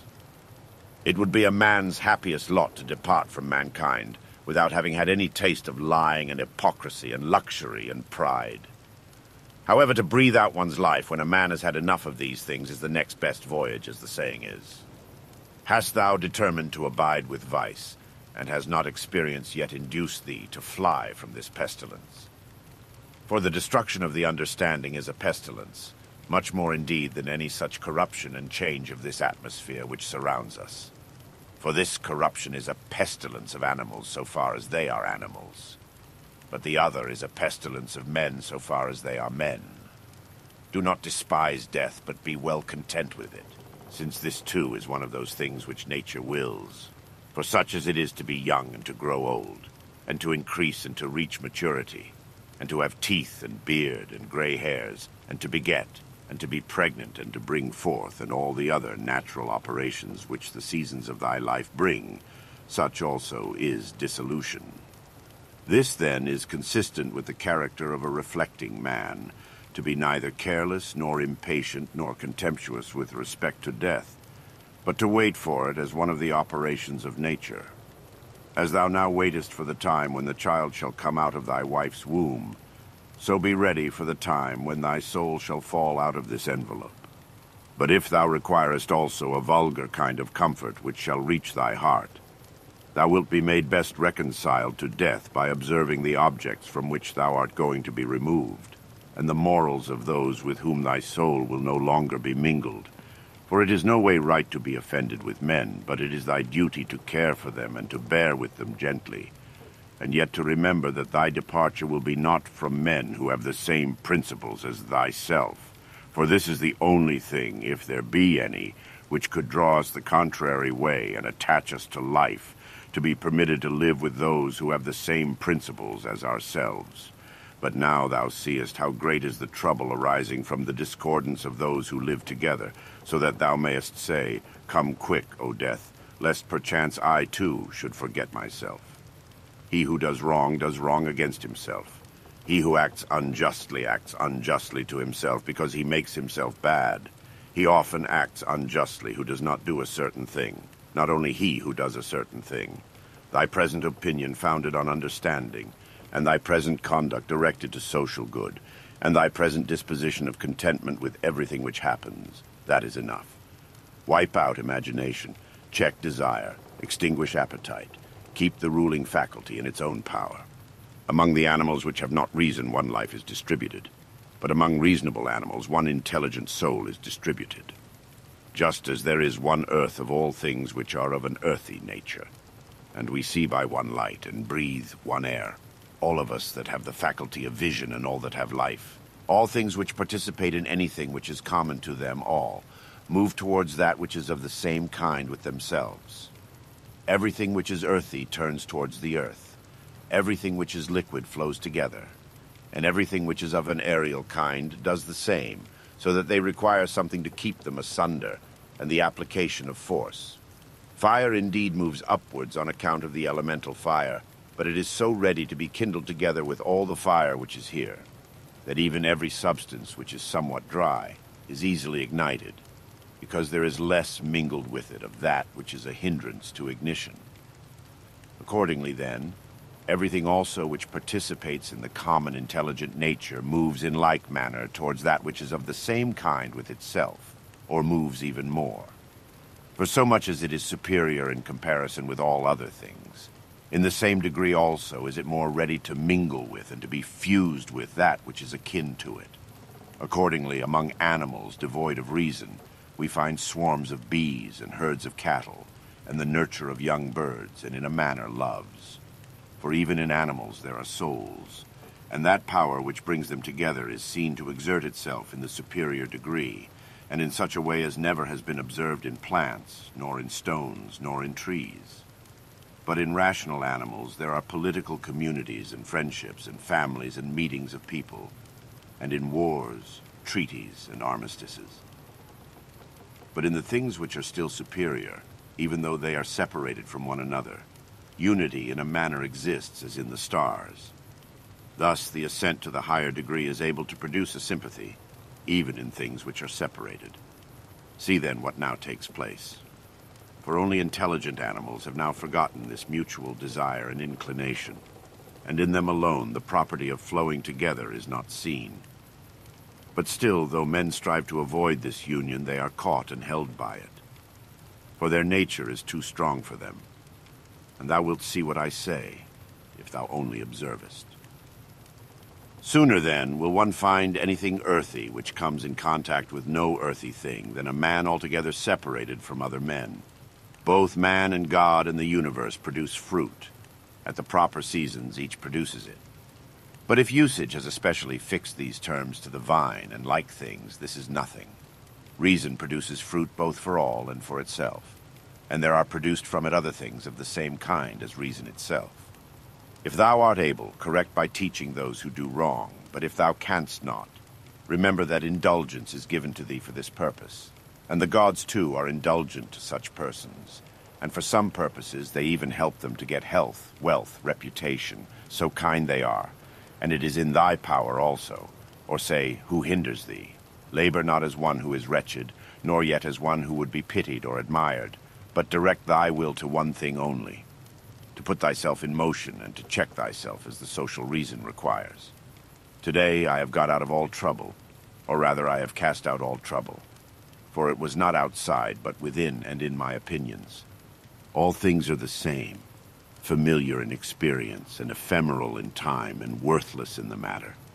Everything now is just as it was in the time of those whom we have buried. Things stand outside of us, themselves by themselves. neither knowing aught of themselves, nor expressing any judgment. What is it, then, which does judge about them? The ruling faculty.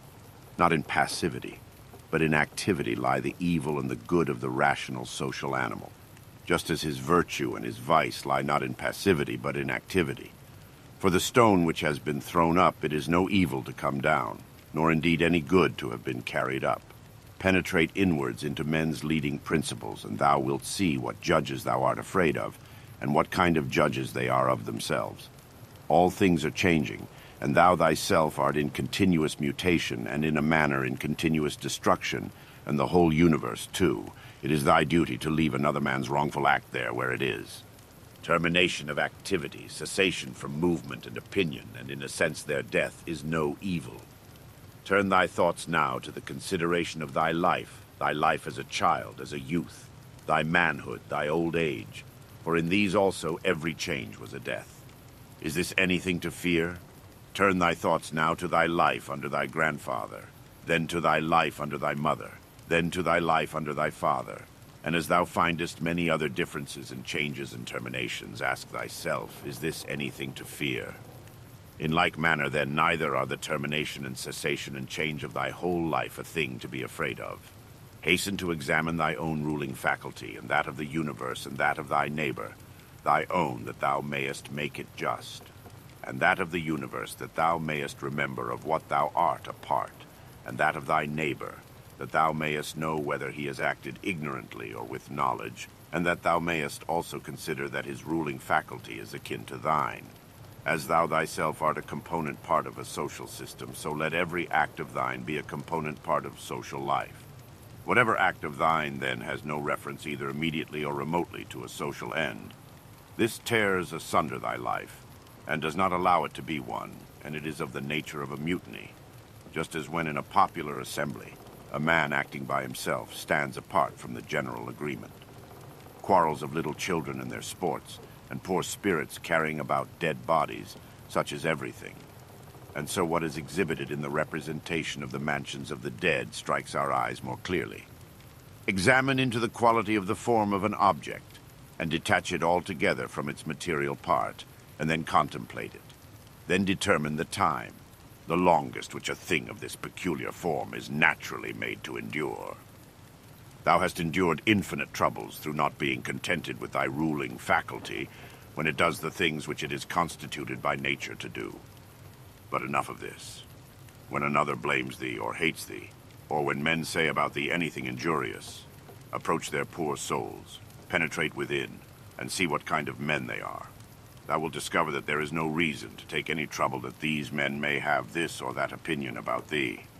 However, thou must be well disposed towards them, for by nature they are friends, and the gods too aid them in all ways, by dreams, by signs, towards the attainment of those things on which they set a value. The periodic movements of the universe are the same, up and down from age to age, and either the universal intelligence puts itself in motion for every separate effect, and if this is so, be thou content with that which is the result of its activity, or it puts itself in motion once, and everything else comes by way of sequence in a manner, or indivisible elements are the origin of all things. In a word, if there is a God, all is well, and if chance rules, do not thou also be governed by it. Soon will the earth cover us all. Then the earth too will change, and the things also which result from change will continue to change forever, and these again forever. For if a man reflects on the changes and transformations which follow one another like wave after wave and their rapidity, he will despise everything which is perishable. The universal cause is like a winter torrent. It carries everything along with it. But how worthless are all these poor people who are engaged in matters political, and as they suppose, are playing the philosopher. All drivellers. Well then, man, do what nature now requires. Set thyself in motion, if it is in thy power, and do not look about thee to see if anyone will observe it, nor yet expect Plato's Republic. But be content if the smallest thing goes on well, and consider such an event to be no small matter. For who can change men's opinions? And without a change of opinions, what else is there than the slavery of men who groan while they pretend to obey? Come now and tell me of Alexander and Philip and Demetrius of Phalerum. They themselves shall judge whether they discovered what the common nature required, and trained themselves accordingly. But if they acted like tragedy heroes, no one has condemned me to imitate them. Simple and modest is the work of philosophy. Draw me not aside to indolence and pride. Look down from above on the countless herds of men and their countless solemnities, and the infinitely varied voyagings and storms and calms, and the differences among those who are born, who live together and die. And consider, too, the life lived by others in olden time, and the life of those who will live after thee, and the life now lived among barbarous nations, and how many know not even thy name, and how many will soon forget it, and how they who perhaps now are praising thee will very soon blame thee, and that neither a posthumous name is of any value, nor reputation, nor anything else. Let there be freedom from perturbations with respect to the things which come from the external cause, and let there be justice in the things done by virtue of the internal cause. That is, let there be movement and action terminating in this, in social acts, for this is according to thy nature. Thou canst remove out of the way many useless things among those which disturb thee, for they lie entirely in thy opinion. And thou wilt then gain for thyself ample space by comprehending the whole universe in thy mind, and by contemplating the eternity of time, and observing the rapid change of every several thing. How short is the time from birth to dissolution, and the illimitable time before birth, as well as the equally boundless time after dissolution. All that thou seest will quickly perish, and those who have been spectators of its dissolution will very soon perish too. And he who dies at the extremest old age will be brought into the same condition with him who died prematurely. What are these men's leading principles, and about what kind of things are they busy, and for what kind of reasons do they love and honor? Imagine that thou seest their poor souls laid bare. When they think that they do harm by their blame or good by their praise, what an idea. Loss is nothing else than change. But the universal nature delights in change, and in obedience to her all things are now done well, and from eternity have been done in like form, and will be such to time without end. What then dost thou say? That all things have been, and all things always will be bad, and that no power has ever been found in so many gods to rectify these things. But the world has been condemned to be found in never-ceasing evil, the rottenness of the matter which is the foundation of everything. Water, dust, bones, filth, or again marble rocks, the callosities of the earth, and gold and silver, the sediments, and garments, only bits of hair, and purple dye, blood, and everything else is of the same kind. And that which is of the nature of breath is also another thing of the same kind, changing from this to that. Enough of this wretched life and murmuring and apish tricks. Why art thou disturbed? What is there new in this? What unsettles thee? Is it the form of the thing? Look at it. Or is it the matter? Look at it. But besides these there is nothing. Towards the gods, then, now become at last more simple and better. It is the same whether we examine these things for 100 years, or 3. If any man has done wrong, the harm is his own. But perhaps he has not done wrong. Either all things proceed from one intelligent source and come together as in one body, and the part ought not to find fault with what is done for the benefit of the whole, or there are only atoms and nothing else than mixture and dispersion. Why then art thou disturbed? Say to the ruling faculty, art thou dead? Art thou corrupted? Art thou playing the hypocrite? Art thou become a beast? Dost thou herd and feed with the rest? Either the gods have no power, or they have power. If then they have no power, why dost thou pray to them? But if they have power, why dost thou not pray for them to give thee the faculty of not fearing any of the things which thou fearest, or of not desiring any of the things which thou desirest, or not being pained at anything, rather than pray that any of these things should not happen or happen? For certainly if they can cooperate with men, they can cooperate for these purposes. But perhaps thou wilt say the gods have placed them in thy power. Well then, is it not better to use what is in thy power like a free man, than to desire in a slavish and abject way what is not in thy power? And who has told thee that the gods do not aid us even in the things which are in our power? Begin then to pray for such things, and thou wilt see. One man prays thus, how shall I be able to lie with that woman? Do thou pray thus, how shall I not desire to lie with her? Another prays thus, how shall I be released from this? Another prays, how shall I not desire to be released? Another thus, how shall I not lose my little son? Thou thus, how shall I not be afraid to lose him? In fine, turn thy prayers this way and see what comes. Epicurus says, in my sickness my conversation was not about my bodily sufferings. Nor, says he, did I talk on such subjects to those who visited me. But I continued to discourse on the nature of things as before, keeping to this main point, how the mind, while participating in such movements as go on in the poor flesh, shall be free from perturbations, and maintain its proper good. Nor did I, he says, give the physicians an opportunity of putting on solemn looks, as if they were doing something great. But my life went on well and happily. Do then the same that he did both in sickness, if thou art sick, and in any other circumstances. For never to desert philosophy in any events that may befall us, nor to hold trifling talk either with an ignorant man or with one unacquainted with nature, is a principle of all schools of philosophy, but to be intent only on that which thou art now doing, and on the instrument by which thou doest it. When thou art offended with any man's shameless conduct, immediately ask thyself, is it possible then that shameless men should not be in the world? It is not possible. Do not then require what is impossible, for this man also is one of those shameless men who must of necessity be in the world. Let the same considerations be present to thy mind in the case of the knave, and the faithless man, and of every man who does wrong in any way. For at the same time that thou dost remind thyself that it is impossible that such kind of men should not exist, thou wilt become more kindly disposed towards everyone individually.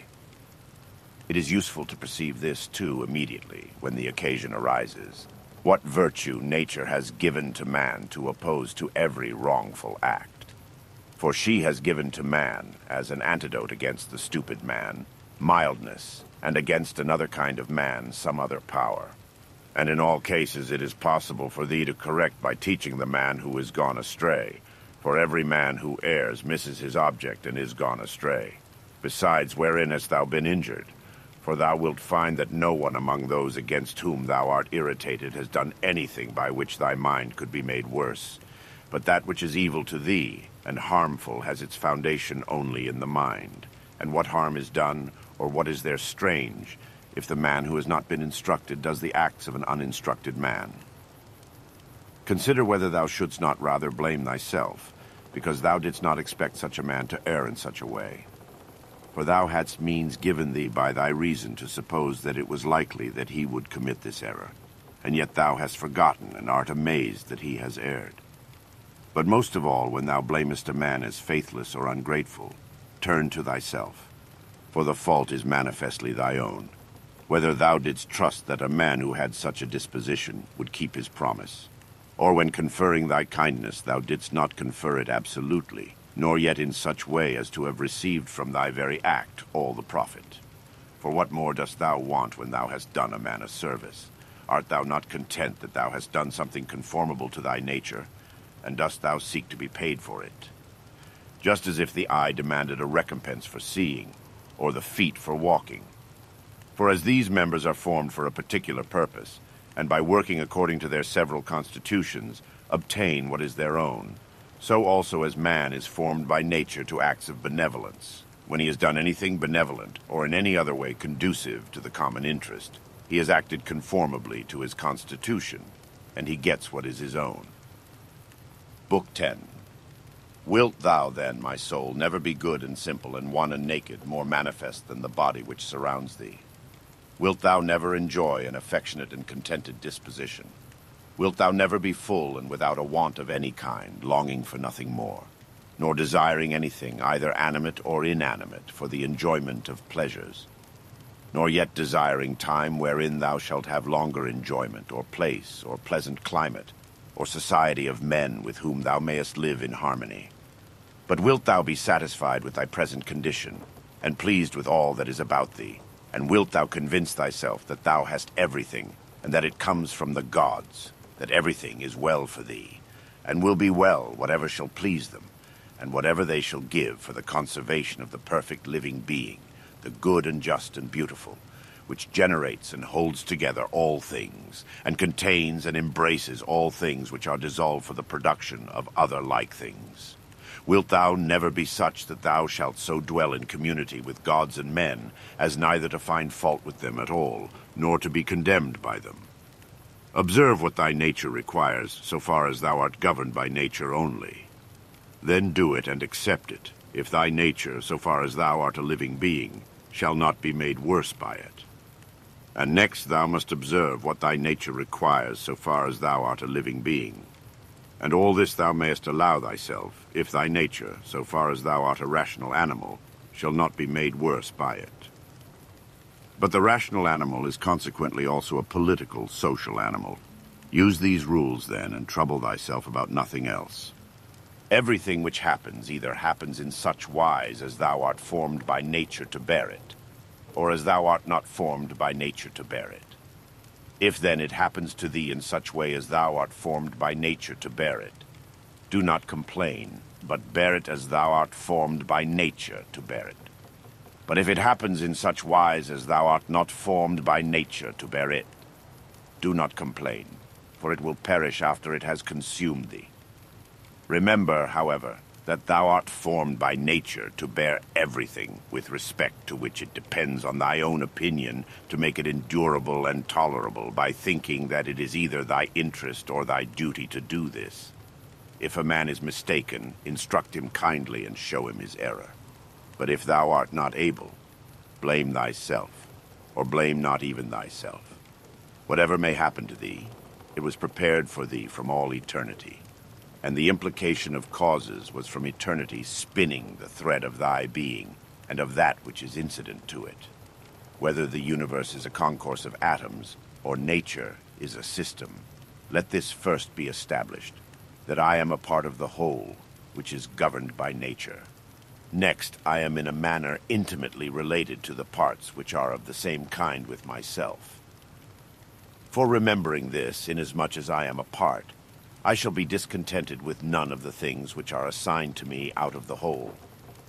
For nothing is injurious to the part, if it is for the advantage of the whole. For the whole contains nothing which is not for its advantage, and all natures indeed have this common principle. But the nature of the universe has this principle besides, that it cannot be compelled even by any external cause to generate anything harmful to itself.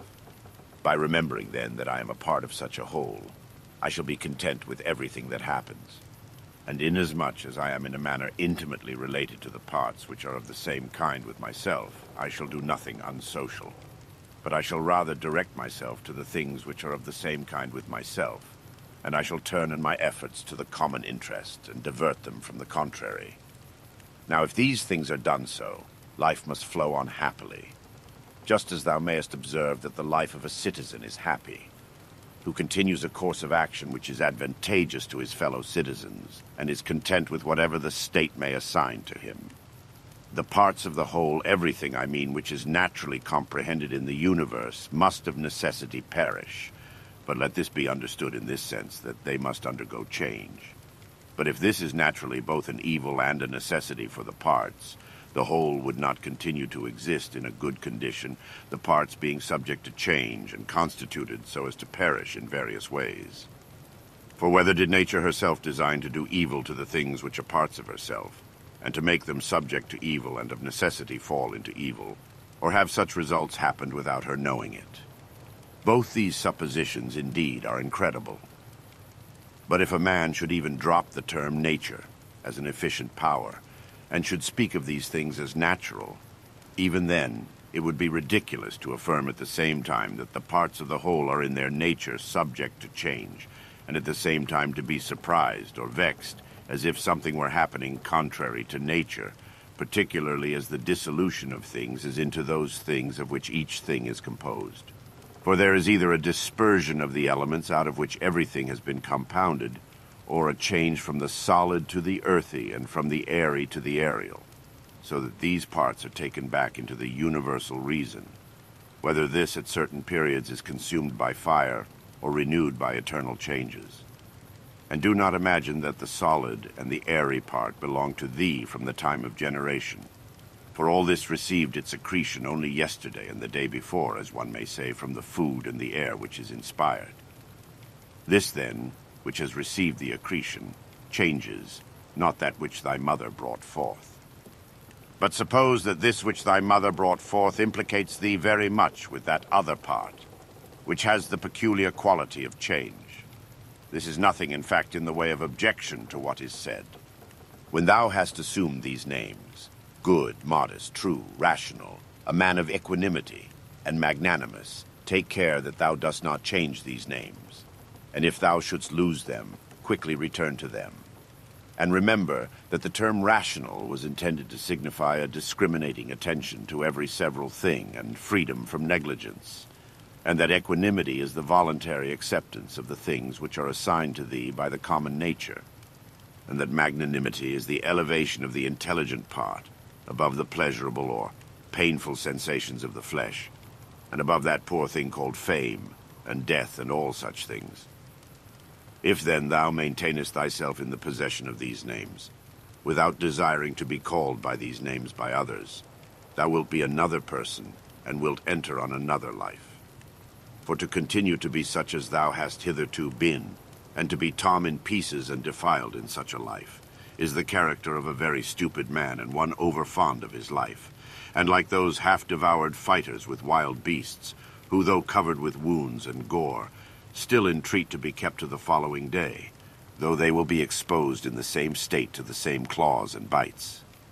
Therefore, fix thyself in the possession of these few names, and if thou art able to abide in them, abide as if thou wast removed to certain islands of the happy.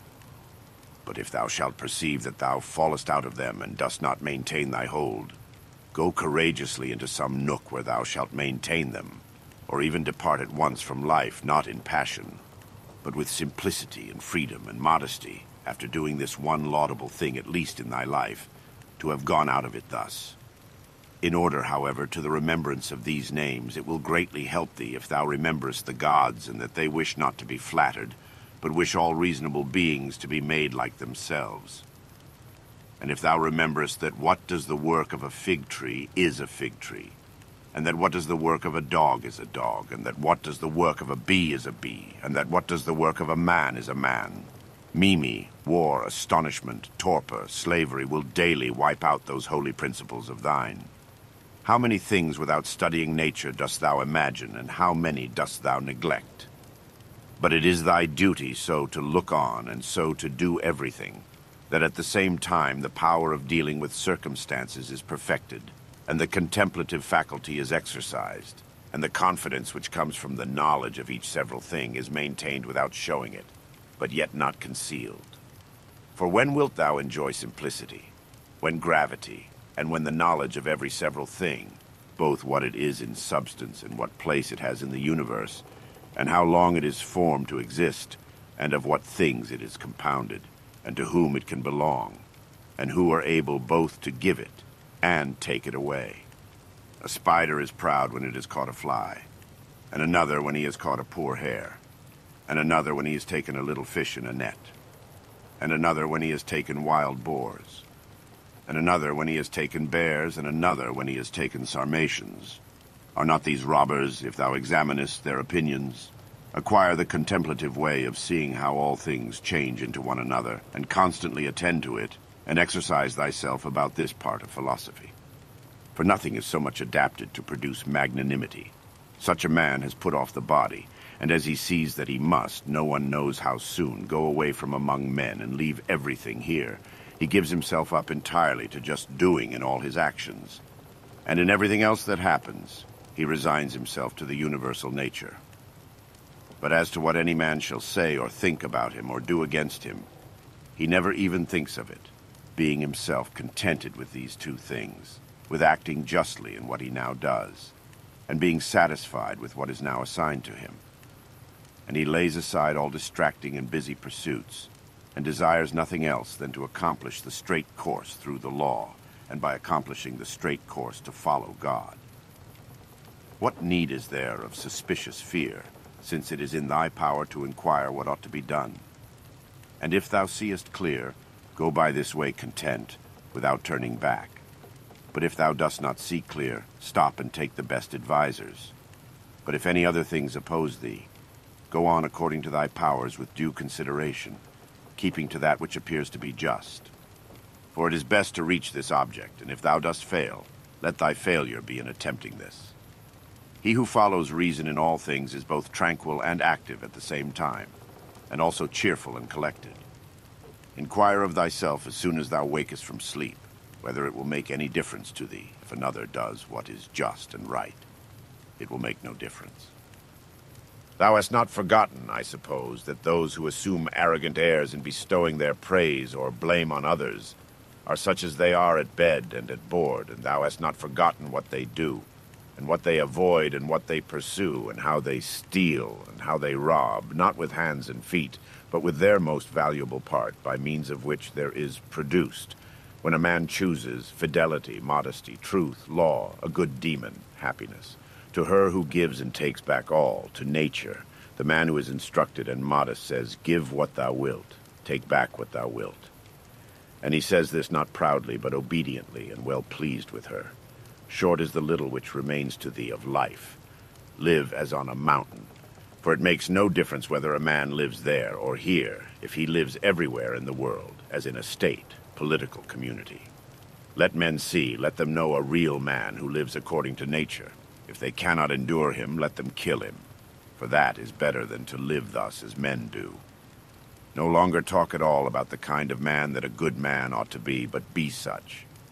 Constantly contemplate the whole of time and the whole of substance, and consider that all individual things, as to substance, are a grain of a fig, and as to time, the turning of a gimlet. Look at everything that exists, and observe that it is already in dissolution and in change, and as it were putrefaction or dispersion, or that everything is so constituted by nature as to die. Consider what men are when they are eating, sleeping, generating, easing themselves, and so forth. Then what kind of men they are when they are imperious and arrogant, or angry and scolding from their elevated place. But a short time ago to how many they were slaves, and for what things. And after a little time, consider in what a condition they will be. That is for the good of each thing, which the universal nature brings to each. And it is for its good at the time when nature brings it.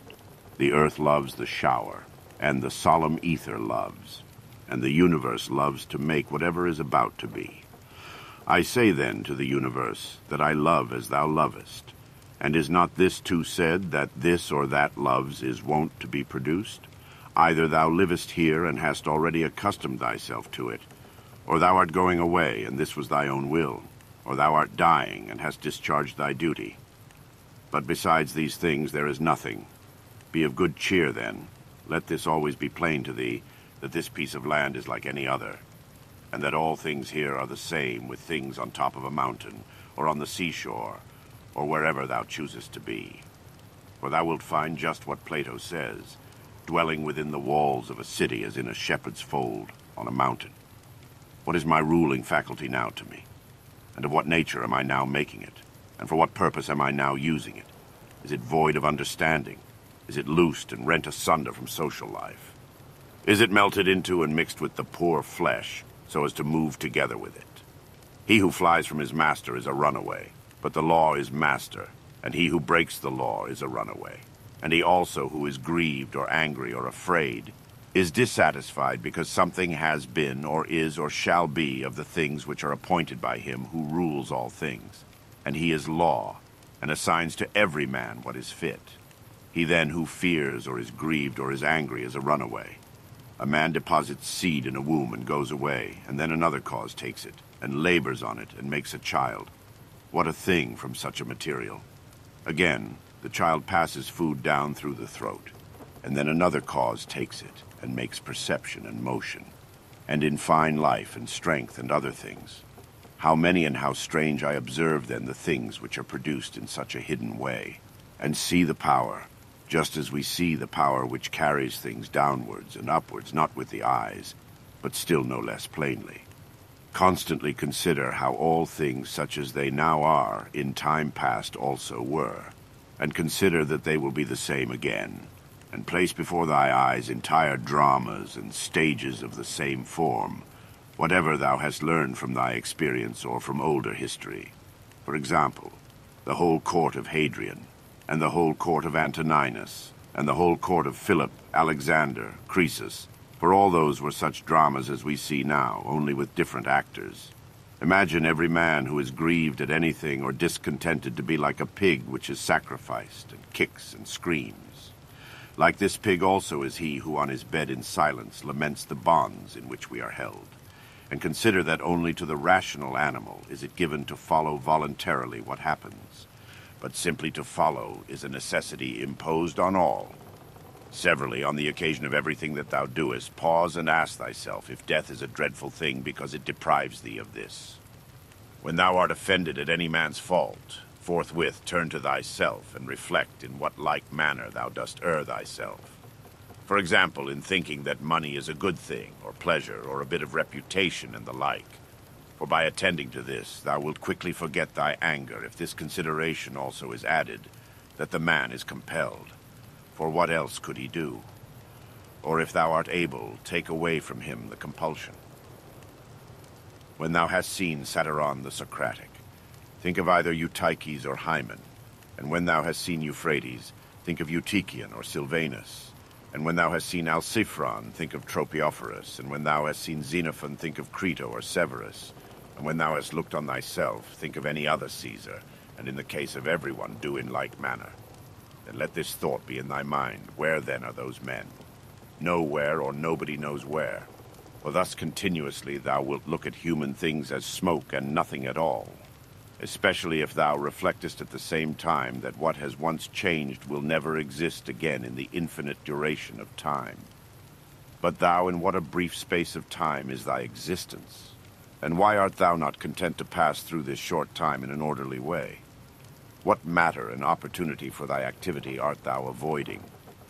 For what else are all these things, except exercises for the reason, when it is viewed carefully and by examination into their nature, the things which happen in life? Persevere, then, until thou shalt have made these things thy own, as the stomach which is strengthened makes all things its own, as the blazing fire makes flame and brightness out of everything that is thrown into it. Let it not be in any man's power to say truly of thee that thou art not simple, or that thou art not good, but let him be a liar whoever shall think anything of this kind about thee. And this is altogether in thy power. For who is he that shall hinder thee from being good and simple? Do thou only determine to live no longer, unless thou shalt be such. For neither does reason allow thee to live, if thou art not such. What is that which, as to this material, our life, can be done or said in the way most conformable to reason? For whatever this may be, it is in thy power to do it or to say it, and do not make excuses that thou art hindered. Thou wilt not cease to lament till thy mind is in such a condition that, what luxury is to those who enjoy pleasure, such shall be to thee, in the matter which is subjected and presented to thee, the doing of the things which are conformable to man's constitution. For a man ought to consider as an enjoyment everything which it is in his power to do according to his own nature, and it is in his power everywhere. Now it is not given to a cylinder to move everywhere by its own motion, nor yet to water, nor to fire, nor to anything else which is governed by nature or an irrational soul, for the things which check them and stand in the way are many. But intelligence and reason are able to go through everything that opposes them, and in such manner as they are formed by nature and as they choose. Place before thy eyes this facility with which the reason will be carried through all things, as fire upwards, as a stone downwards, as a cylinder down an inclined surface, and seek for nothing further. For all other obstacles either affect the body, only which is a dead thing, or except through opinion and the yielding of the reason itself, they do not crush nor do any harm of any kind. For if they did, he who felt it would immediately become bad. Now, in the case of all things which have a certain constitution, whatever harm may happen to any of them, that which is so affected becomes consequently worse. But in the like case, a man becomes both better if one may say so, and more worthy of praise by making a right use of these accidents.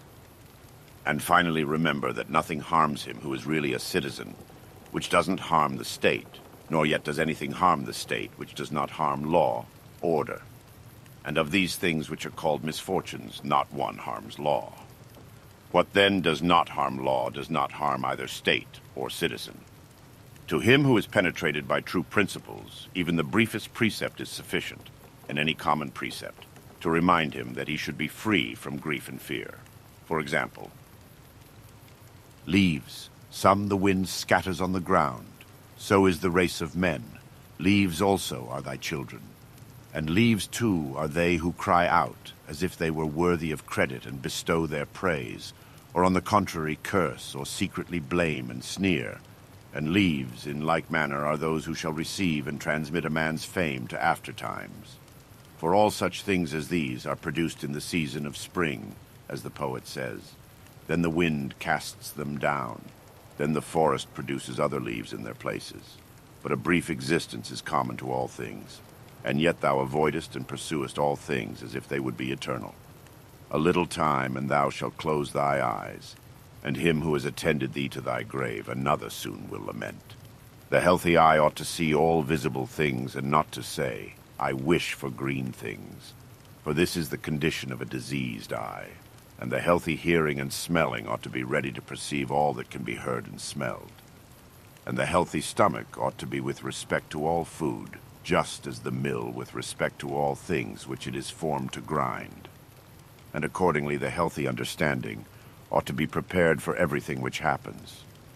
But that which says, let my dear children live, and let all men praise whatever I may do, is an eye which seeks for green things, or teeth which seek for soft things. There is no man so fortunate that there shall not be by him when he is dying some who are pleased with what is going to happen. Suppose that he was a good and wise man. Will there not be at last someone to say to himself, let us at last breathe freely, being relieved from this schoolmaster? It is true that he was harsh to none of us, but I perceived that he tacitly condemns us. This is what is said of a good man. But in our own case, how many other things are there for which there are many who wish to get rid of us? Thou wilt consider this then when thou art dying, and thou wilt depart more contentedly by reflecting thus. I am going away from such a life, in which even my associates, in behalf of whom I have striven so much, prayed and cared, themselves wish me to depart, hoping perchance to get some little advantage by it. Why then should a man cling to a longer stay here? Do not, however, for this reason go away less kindly disposed to them, but preserving thy own character, and friendly and benevolent and mild, and on the other hand not as if thou wast torn away, but as when a man dies a quiet death. The poor soul is easily separated from the body. Such also ought thy departure from men to be, for nature united thee to them and associated thee.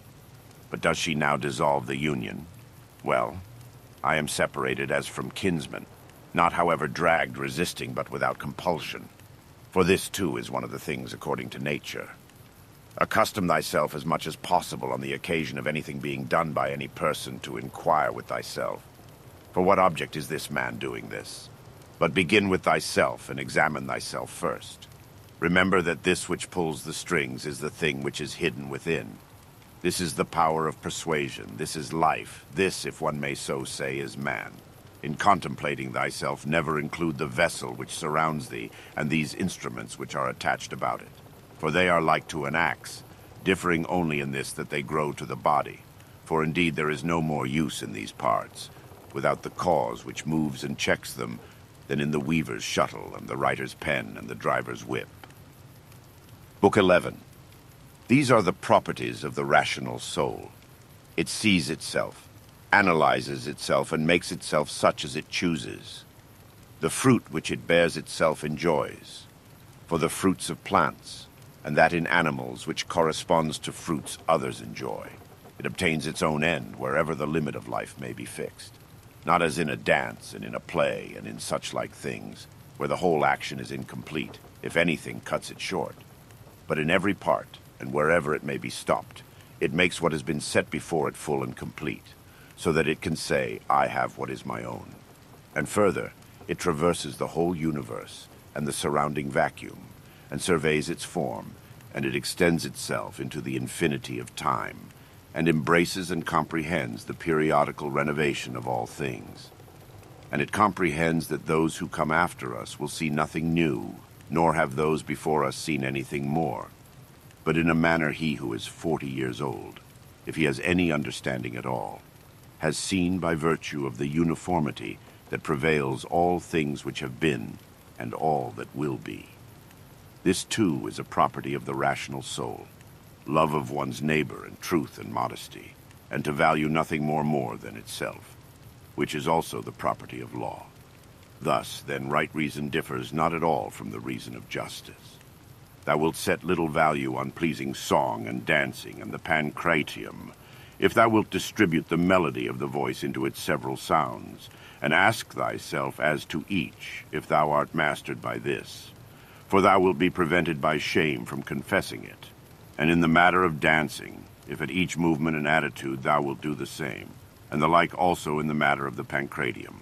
In all things, then, except virtue and the acts of virtue, remember to apply thyself to their several parts, and by this division to come to value them little, and apply this rule also to thy whole life. What a soul that is which is ready, if at any moment it must be separated from the body, and ready either to be extinguished or dispersed, or continue to exist, but so that this readiness comes from a man's own judgment, not from mere obstinacy, as with the Christians, but considerately and with dignity, and in a way to persuade another, without tragic show. Have I done something for the general interest? Well then, I have had my reward. Let this always be present to thy mind, and never stop doing such good. What is thy art? To be good. And how is this accomplished well, except by general principles, some about the nature of the universe, and others about the proper constitution of man? At first, tragedies were brought on the stage as means of reminding men of the things which happen to them, and that it is according to nature for things to happen so, and that, if you are delighted with what is shown on the stage, you should not be troubled with that which takes place on the larger stage, for you see that these things must be accomplished thus, and that even they bear them who cry out, O Kithaeron.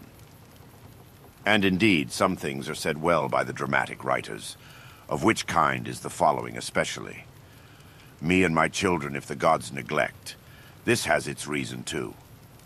And again, we must not chail and fret at that which happens, and life's harvest reap like the wheat's fruitful ear, and other things of the same kind. After tragedy, the old comedy was introduced, which had a magisterial freedom of speech, and by its very plainness of speaking was useful in reminding men to beware of insolence. And for this purpose, too, Diogenes used to take from these writers. But as to the middle comedy which came next, observe what it was, and again, for what object the new comedy was introduced, which gradually sunk down into a mere mimic artifice. That some good things are said even by these writers everybody knows. But the whole plan of such poetry and dramaturgy, to what end does it look?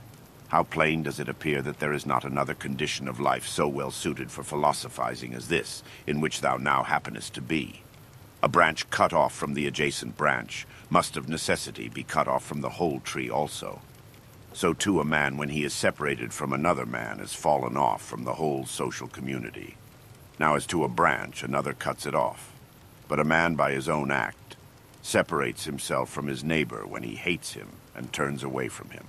And he does not know that he has at the same time cut himself off from the whole social system. Yet he has this privilege certainly from Zeus, who framed society, for it is in our power to grow again to that which is near to us, and be to come apart which helps to make up the whole. However, if it often happens, this kind of separation, it makes it difficult for that which detaches itself to be brought to unity, and to be restored to its former condition. Finally, the branch, which from the first grew together with the tree, and has continued to have one life with it, is not like that which after being cut off is then engrafted. For this is something like what the gardeners mean when they say that it grows with the rest of the tree, but that it has not the same mind with it. As those who try to stand in thy way when thou art proceeding according to right reason, will not be able to turn thee aside from thy proper action. So neither let them drive thee from thy benevolent feelings towards them, but be on thy guard equally in both matters, not only in the matter of steady judgment and action, but also in the matter of gentleness towards those who try to hinder or otherwise trouble thee. For this also is a weakness, to be vexed at them, as well as to be diverted from thy course of action, and to give way through fear. For both are equally deserters from their post, the man who does it through fear, and the man who is alienated from him, who is by nature a kinsman and a friend. There is no nature which is inferior to art, for the arts imitate the nature of things. But if this is so, that nature which is the most perfect and the most comprehensive of all natures cannot fall short of the skill of art. Now all arts do the inferior things for the sake of the superior. Therefore the universal nature does so too. And indeed, hence is the origin of justice. And in justice the other virtues have their foundation. For justice will not be observed if we either care for middle things, things indifferent, or are easily deceived and careless and changeable.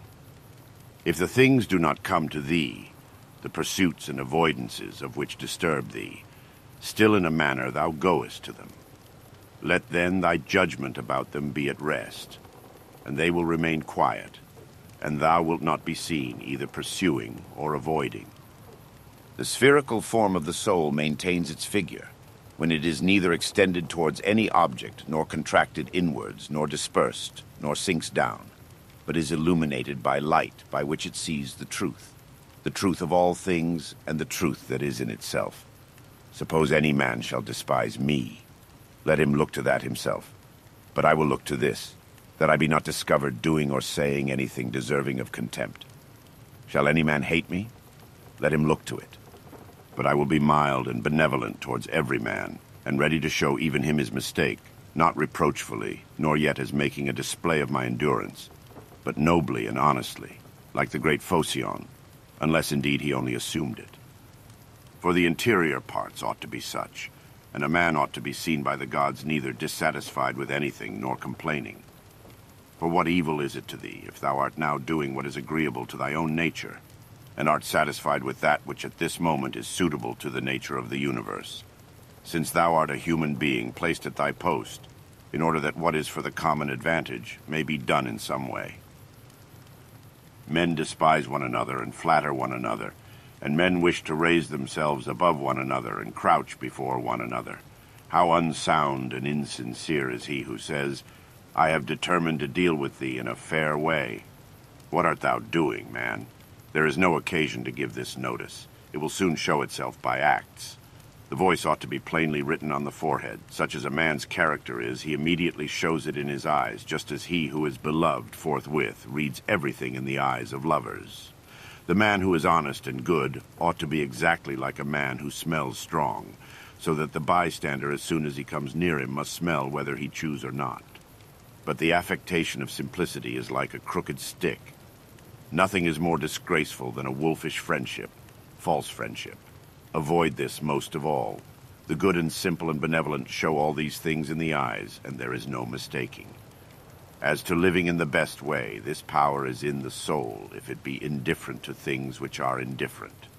And it will be indifferent if it looks on each of these things separately and all together, and if it remembers that not one of them produces in us an opinion about itself, nor comes to us. But these things remain immovable, and it is we ourselves who produce the judgments about them, and, as we may say, write them in ourselves, it being in our power not to write them, and it being in our power, if perchance these judgments have imperceptibly got admission to our minds, to wipe them out. And if we remember also that such attention will only be for a short time, and then life will be at an end. Besides, what trouble is there at all in doing this? For if these things are according to nature, rejoice in them, and they will be easy to thee. But if contrary to nature, seek what is conformable to thy own nature, and strive towards this, even if it bring no reputation. For every man is allowed to seek his own good. Consider whence each thing is come, and of what it consists, and into what it changes, and what kind of a thing it will be when it is changed, and that it will sustain no harm. If any have offended against thee, consider first, what is my relation to men, and that we are made for one another. And in another respect, I was made to be set over them, as a ram over the flock, or a bull over the herd. But examine the matter from first principles, from this. If all things are not mere atoms, it is nature which orders all things.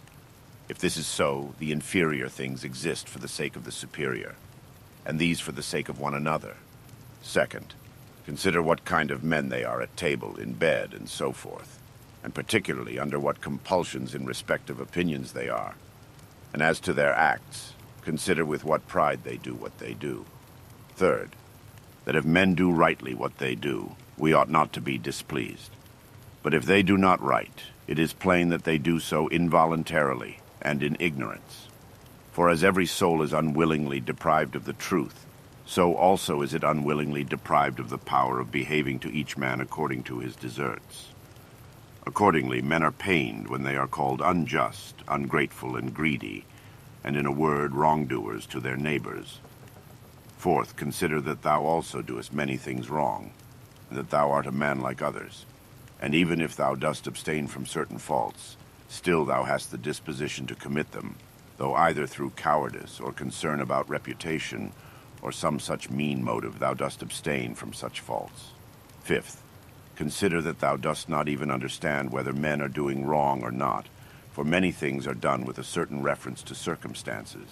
And in short, a man must learn a great deal to enable him to pass a correct judgment on another man's acts.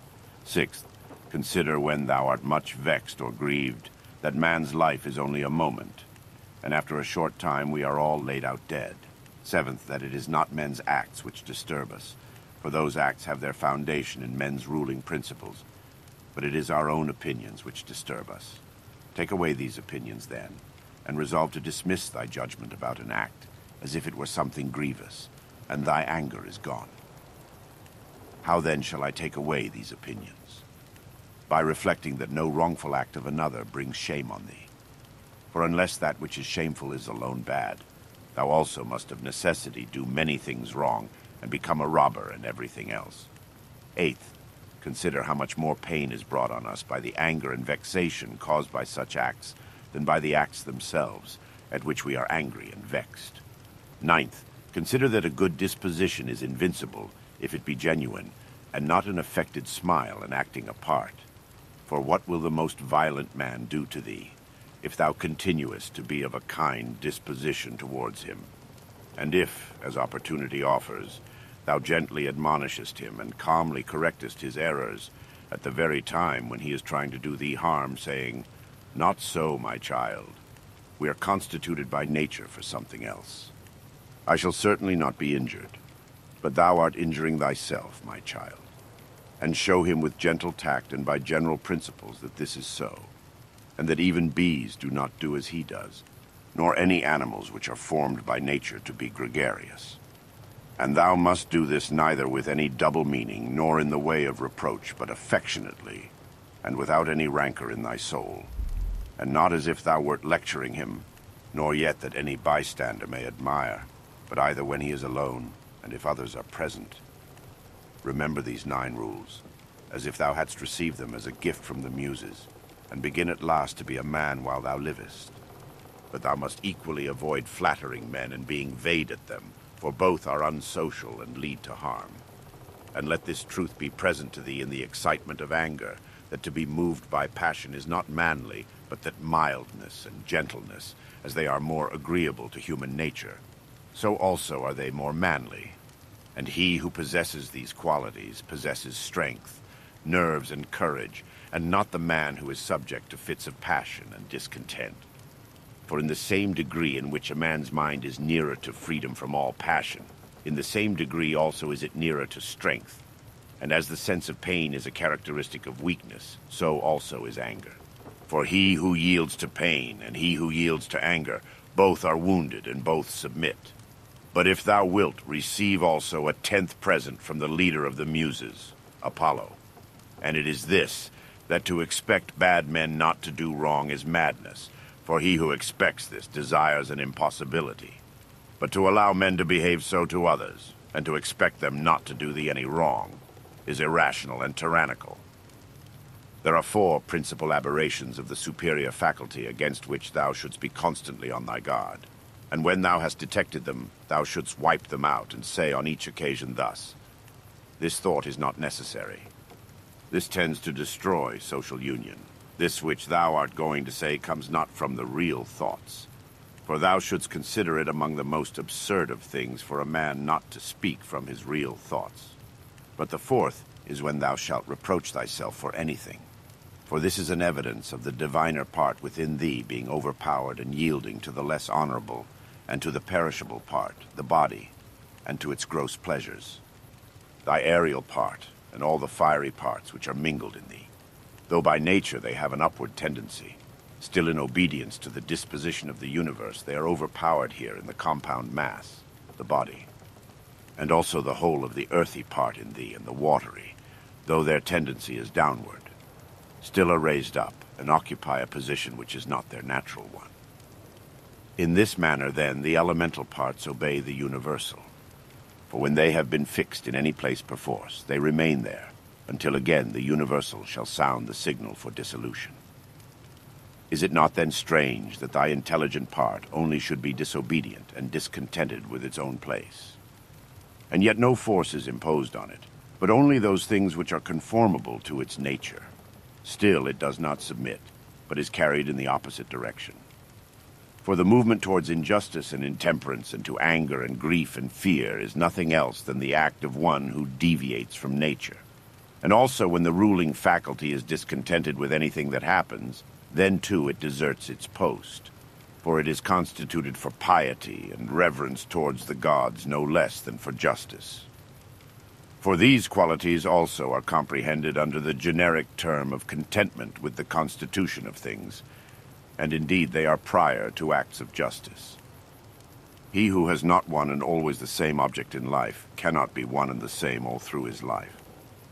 But what I have said is not enough, unless this also is added, what this object ought to be. For as there is not the same opinion about all the things which in some way or other are considered by the majority to be good, but only about some certain things, that is, things which concern the common interest, so also ought we to propose to ourselves an object which shall be of a common kind, social and political. For he who directs all his own efforts to this object will make all his acts alike, and thus will always be the same. Think of the country mouse and of the town mouse, and of the alarm and trepidation of the town mouse. Socrates used to call the opinions of the many by the name of lamiae, bugbears to frighten children. The Lacedaemonians at their public spectacles used to set seats in the shade for strangers, but themselves sat down anywhere. Socrates excused himself to Perdiccas for not going to him, saying, "It is because I would not perish by the worst of all ends. That is, I would not receive a favor and then be unable to return it." In the writings of the Ephesians there was this precept, constantly to think of some one of the men of former times who practiced virtue. The Pythagoreans bid us in the morning look to the heavens, that we may be reminded of those bodies which continually do the same things, and in the same manner perform their work, and also be reminded of their purity and nudity. For there is no veil over a star. Consider what a man Socrates was when he dressed himself in a skin, after Xanthippe had taken his cloak and gone out, and what Socrates said to his friends who were ashamed of him, and drew back from him when they saw him dressed thus. Neither in writing nor in reading wilt thou be able to lay down rules for others before thou shalt have first learned to obey rules thyself. Much more is this so in life. A slave thou art. Free speech is not for thee. And my heart laughed within. And virtue they will curse, speaking harsh words. To look for the fig in winter is a madman's act. Such is he who looks for his child when it is no longer allowed. When a man kisses his child, said Epictetus, he should whisper to himself, "Tomorrow, perchance, thou wilt die." But those are words of bad omen. No word is a word of bad omen, said Epictetus, which expresses any work of nature. Or if it is so, it is also a word of bad omen to speak of the ears of corn being reaped. The unripe grape, the ripe bunch, the dried grape, all are changes, not into nothing, but into something which exists not yet. No man can rob us of our free will. Epictetus also said, "A man must discover an art, or rules, with respect to giving his assent, and in respect to his movements he must be careful that they be made with regard to circumstances, that they be consistent with social interests, that they have regard to the value of the object. And as to sensual desire, he should altogether keep away from it. And as to avoidance, aversion, he should not show it with respect to any of the things which are not in our power. The dispute then, he said, is not about any common matter, but about being mad or not. Socrates used to say, 'What do you want? Souls of rational men or irrational? Souls of rational men. Of what rational men? Sound or unsound? Sound. Why then do you not seek for them? Because we have them. Why then do you fight and quarrel?' Book 12. All those things at which thou wishest to arrive by a circuitous road, thou canst have now, if thou dost not refuse them to thyself. And this means, if thou wilt take no notice of all the past, and trust the future to providence, and direct the present only conformably to piety and justice. Conformably to piety, that thou mayest be content with the lot which is assigned to thee. For nature designed it for thee, and thee for it. Conformably to justice, that thou mayest always speak the truth freely and without disguise, and do the things which are agreeable to law and according to the worth of each. And let neither another man's wickedness hinder thee, nor opinion, nor voice, nor yet the sensations of the poor flesh which has grown about thee. For the passive part will look to this.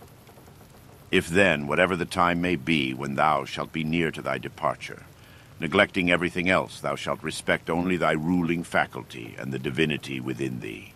And if thou shalt be afraid not, because thou must sometime cease to live, but if thou shalt fear, never to have begun to live according to nature, then thou wilt be a man worthy of the universe which has produced thee, and thou wilt cease to be a stranger in thy native land, and to wonder at things which happen daily, as if they were something unexpected, and to be dependent on this or that.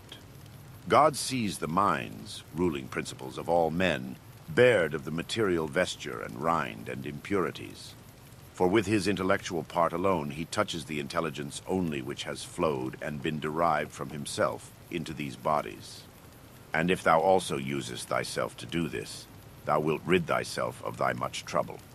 For he who regards not the poor flesh which envelops him, surely will not trouble himself by looking after raiment and dwelling and fame and such like externals and show. The things are three of which thou art composed, a little body, a little breath, life, intelligence. Of these the first two are thine, so far as it is thy duty to take care of them, but the third alone is properly thine. Therefore if thou shalt separate from thyself, that is, from thy understanding, whatever others do or say, and whatever thou hast done or said thyself, and whatever future things trouble thee because they may happen, and whatever in the body which envelops thee, or in the breath, life, which is by nature associated with the body, is attached to thee independent of thy will, and whatever the external circumfluent vortex whirls round, so that the intellectual power exempt from the things of fate can live pure and free by itself, doing what is just, and accepting what happens, and saying the truth. If thou wilt separate, I say, from this ruling faculty, the things which are attached to it by the impressions of sense, and the things of time to come and of time that is past, and wilt make thyself like Empedocles' sphere, all round, and in its joyous rest reposing. And if thou shalt strive to live only what is really thy life, that is the present, then thou wilt be able to pass that portion of life which remains for thee up to the time of thy death, free from perturbations, nobly and obedient to thy own demon, to the God that is within thee. I have often wondered how it is that every man loves himself more than all the rest of men, but yet sets less value on his own opinion of himself than on the opinion of others. If then a god or a wise teacher should present himself to a man and bid him to think of nothing and to design nothing which he would not express as soon as he conceived it, he could not endure it even for a single day. So much more respect have we to what our neighbors shall think of us than to what we shall think of ourselves. How can it be that the gods, after having arranged all things well and benevolently for mankind, have overlooked this alone, that some men and very good men, and men who, as we may say, have had most communion with the divinity, and through pious acts and religious observances have been most intimate with the divinity, when they have once died should never exist again, but should be completely extinguished? But if this is so, be assured that if it ought to have been otherwise, the gods would have done it. For if it were just, it would also be possible. And if it were according to nature, nature would have had it so. But because it is not so, if in fact it is not so, be thou convinced that it ought not to have been so. For thou seest even of thyself that in this inquiry thou art disputing with the deity, and we should not thus dispute with the gods unless they were most excellent and most just. But if this is so, they would not have allowed anything in the ordering of the universe to be neglected unjustly and irrationally. Practice thyself, even in the things which thou despairest of accomplishing. For even the left hand, which is ineffectual for all other things for want of practice, holds the bridle more vigorously than the right hand, for it has been practiced in this. Consider in what condition, both in body and soul, a man should be when he is overtaken by death. And consider the shortness of life, the boundless abyss of time past and future, the feebleness of all matter. Contemplate the formative principles, forms of things bare of their coverings, the purposes of actions. Consider what pain is, what pleasure is, and death and fame. Who is to himself the cause of his uneasiness? How no man is hindered by another, that everything is opinion. In the application of thy principles thou must be like the Pancratiast, not like the gladiator. For the gladiator lets fall the sword which he uses and is killed, but the other always has his hand, and needs to do nothing else than use it. See what things are in themselves, dividing them into matter, form, and purpose. What a power man has to do nothing except what God will approve, and to accept all that God may give him. With respect to that which happens conformably to nature, we ought to blame neither gods, for they do nothing wrong, either voluntarily or involuntarily, nor men, for they do nothing wrong except involuntarily.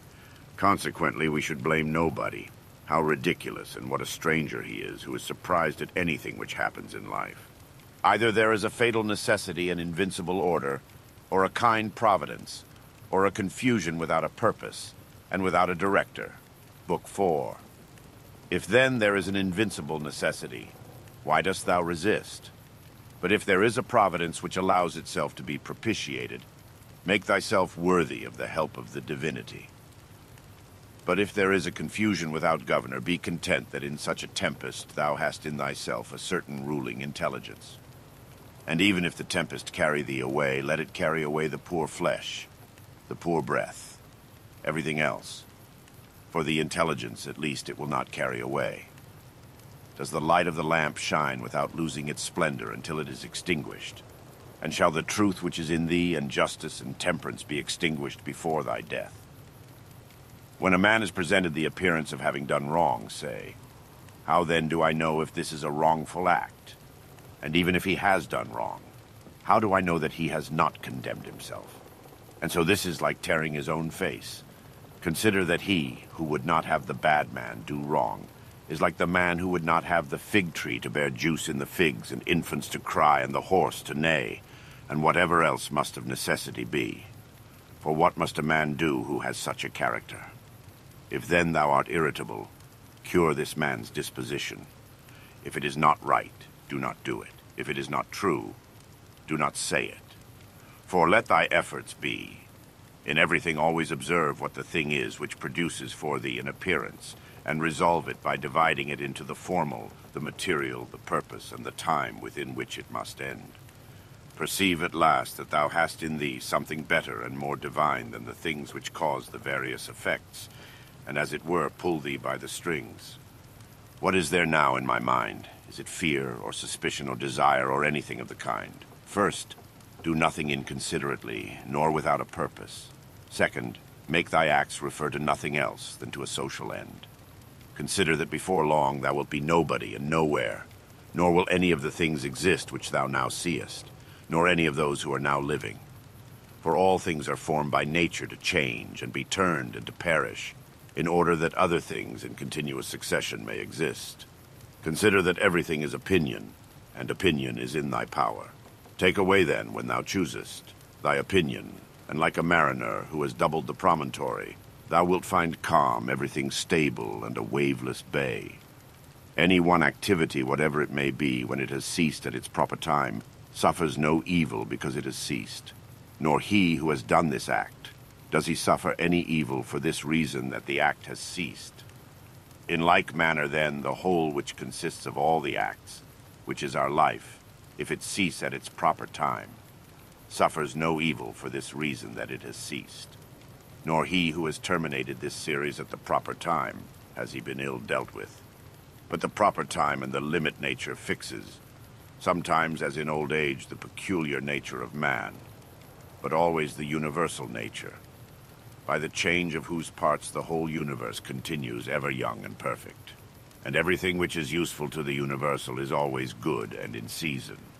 Therefore the termination of life for every man is no evil, because neither is it shameful, since it is both independent of the will and not opposed to the general interest. But it is good, since it is seasonable and profitable to and congruent with the universal. For thus too he is moved by the deity, who is moved in the same manner with the deity, and moved towards the same things in his mind. These three principles thou must have in readiness. In the things which thou doest, do nothing, either inconsiderately or otherwise, than as justice herself would act. But with respect to what may happen to thee from without, consider that it happens either by chance or according to providence, and thou must neither blame chance nor accuse providence. Second, consider what every being is from the seed to the time of its receiving a soul, and from the reception of a soul to the giving back of the same, and of what things every being is compounded, and into what things it is resolved. Third, if thou shouldst suddenly be raised up above the earth, and shouldst look down on human things, and observe the variety of them, how great it is, and at the same time also shouldst see at a glance how great is the number of beings who dwell around in the air and the ether, consider that as often as thou shouldst be raised up, thou wouldst see the same things, sameness of form and shortness of duration. Are these things to be proud of? Cast away opinion, thou art saved. Who then hinders thee from casting it away? When thou art troubled about anything, thou hast forgotten this, that all things happen according to the universal nature, and forgotten this, that a man's wrongful act is nothing to thee. And further thou hast forgotten this, that everything which happens always happens so, and will happen so, and now happens so everywhere. Forgotten this too, how close is the kinship between a man and the whole human race? For it is a community, not of a little blood or seed, but of intelligence. And thou hast forgotten this too, that every man's intelligence is a god, and is an efflux of the deity, and forgotten this, that nothing is a man's own, but that his child and his body and his very soul came from the deity. Forgotten this, that everything is opinion. And lastly, thou hast forgotten that every man lives the present time only, and loses only this. Constantly bring to thy recollection those who have complained greatly about anything, those who have been most conspicuous by the greatest fame or misfortunes or enmities or fortunes of any kind. Then think, where are they all now? Smoke and ash and a tale, or not even a tale. And let there be present to thy mind also everything of this sort, how Fabius Catilinus lived in the country, and Lucius Lupus in his gardens, and Stertinius at Baiae, and Tiberius at Capreae, and Velius Rufus, or Rufus at Velia. And in fine think of the eager pursuit of anything conjoined with pride, and how worthless everything is after which men violently strain, and how much more philosophical it is for a man in the opportunities presented to him to show.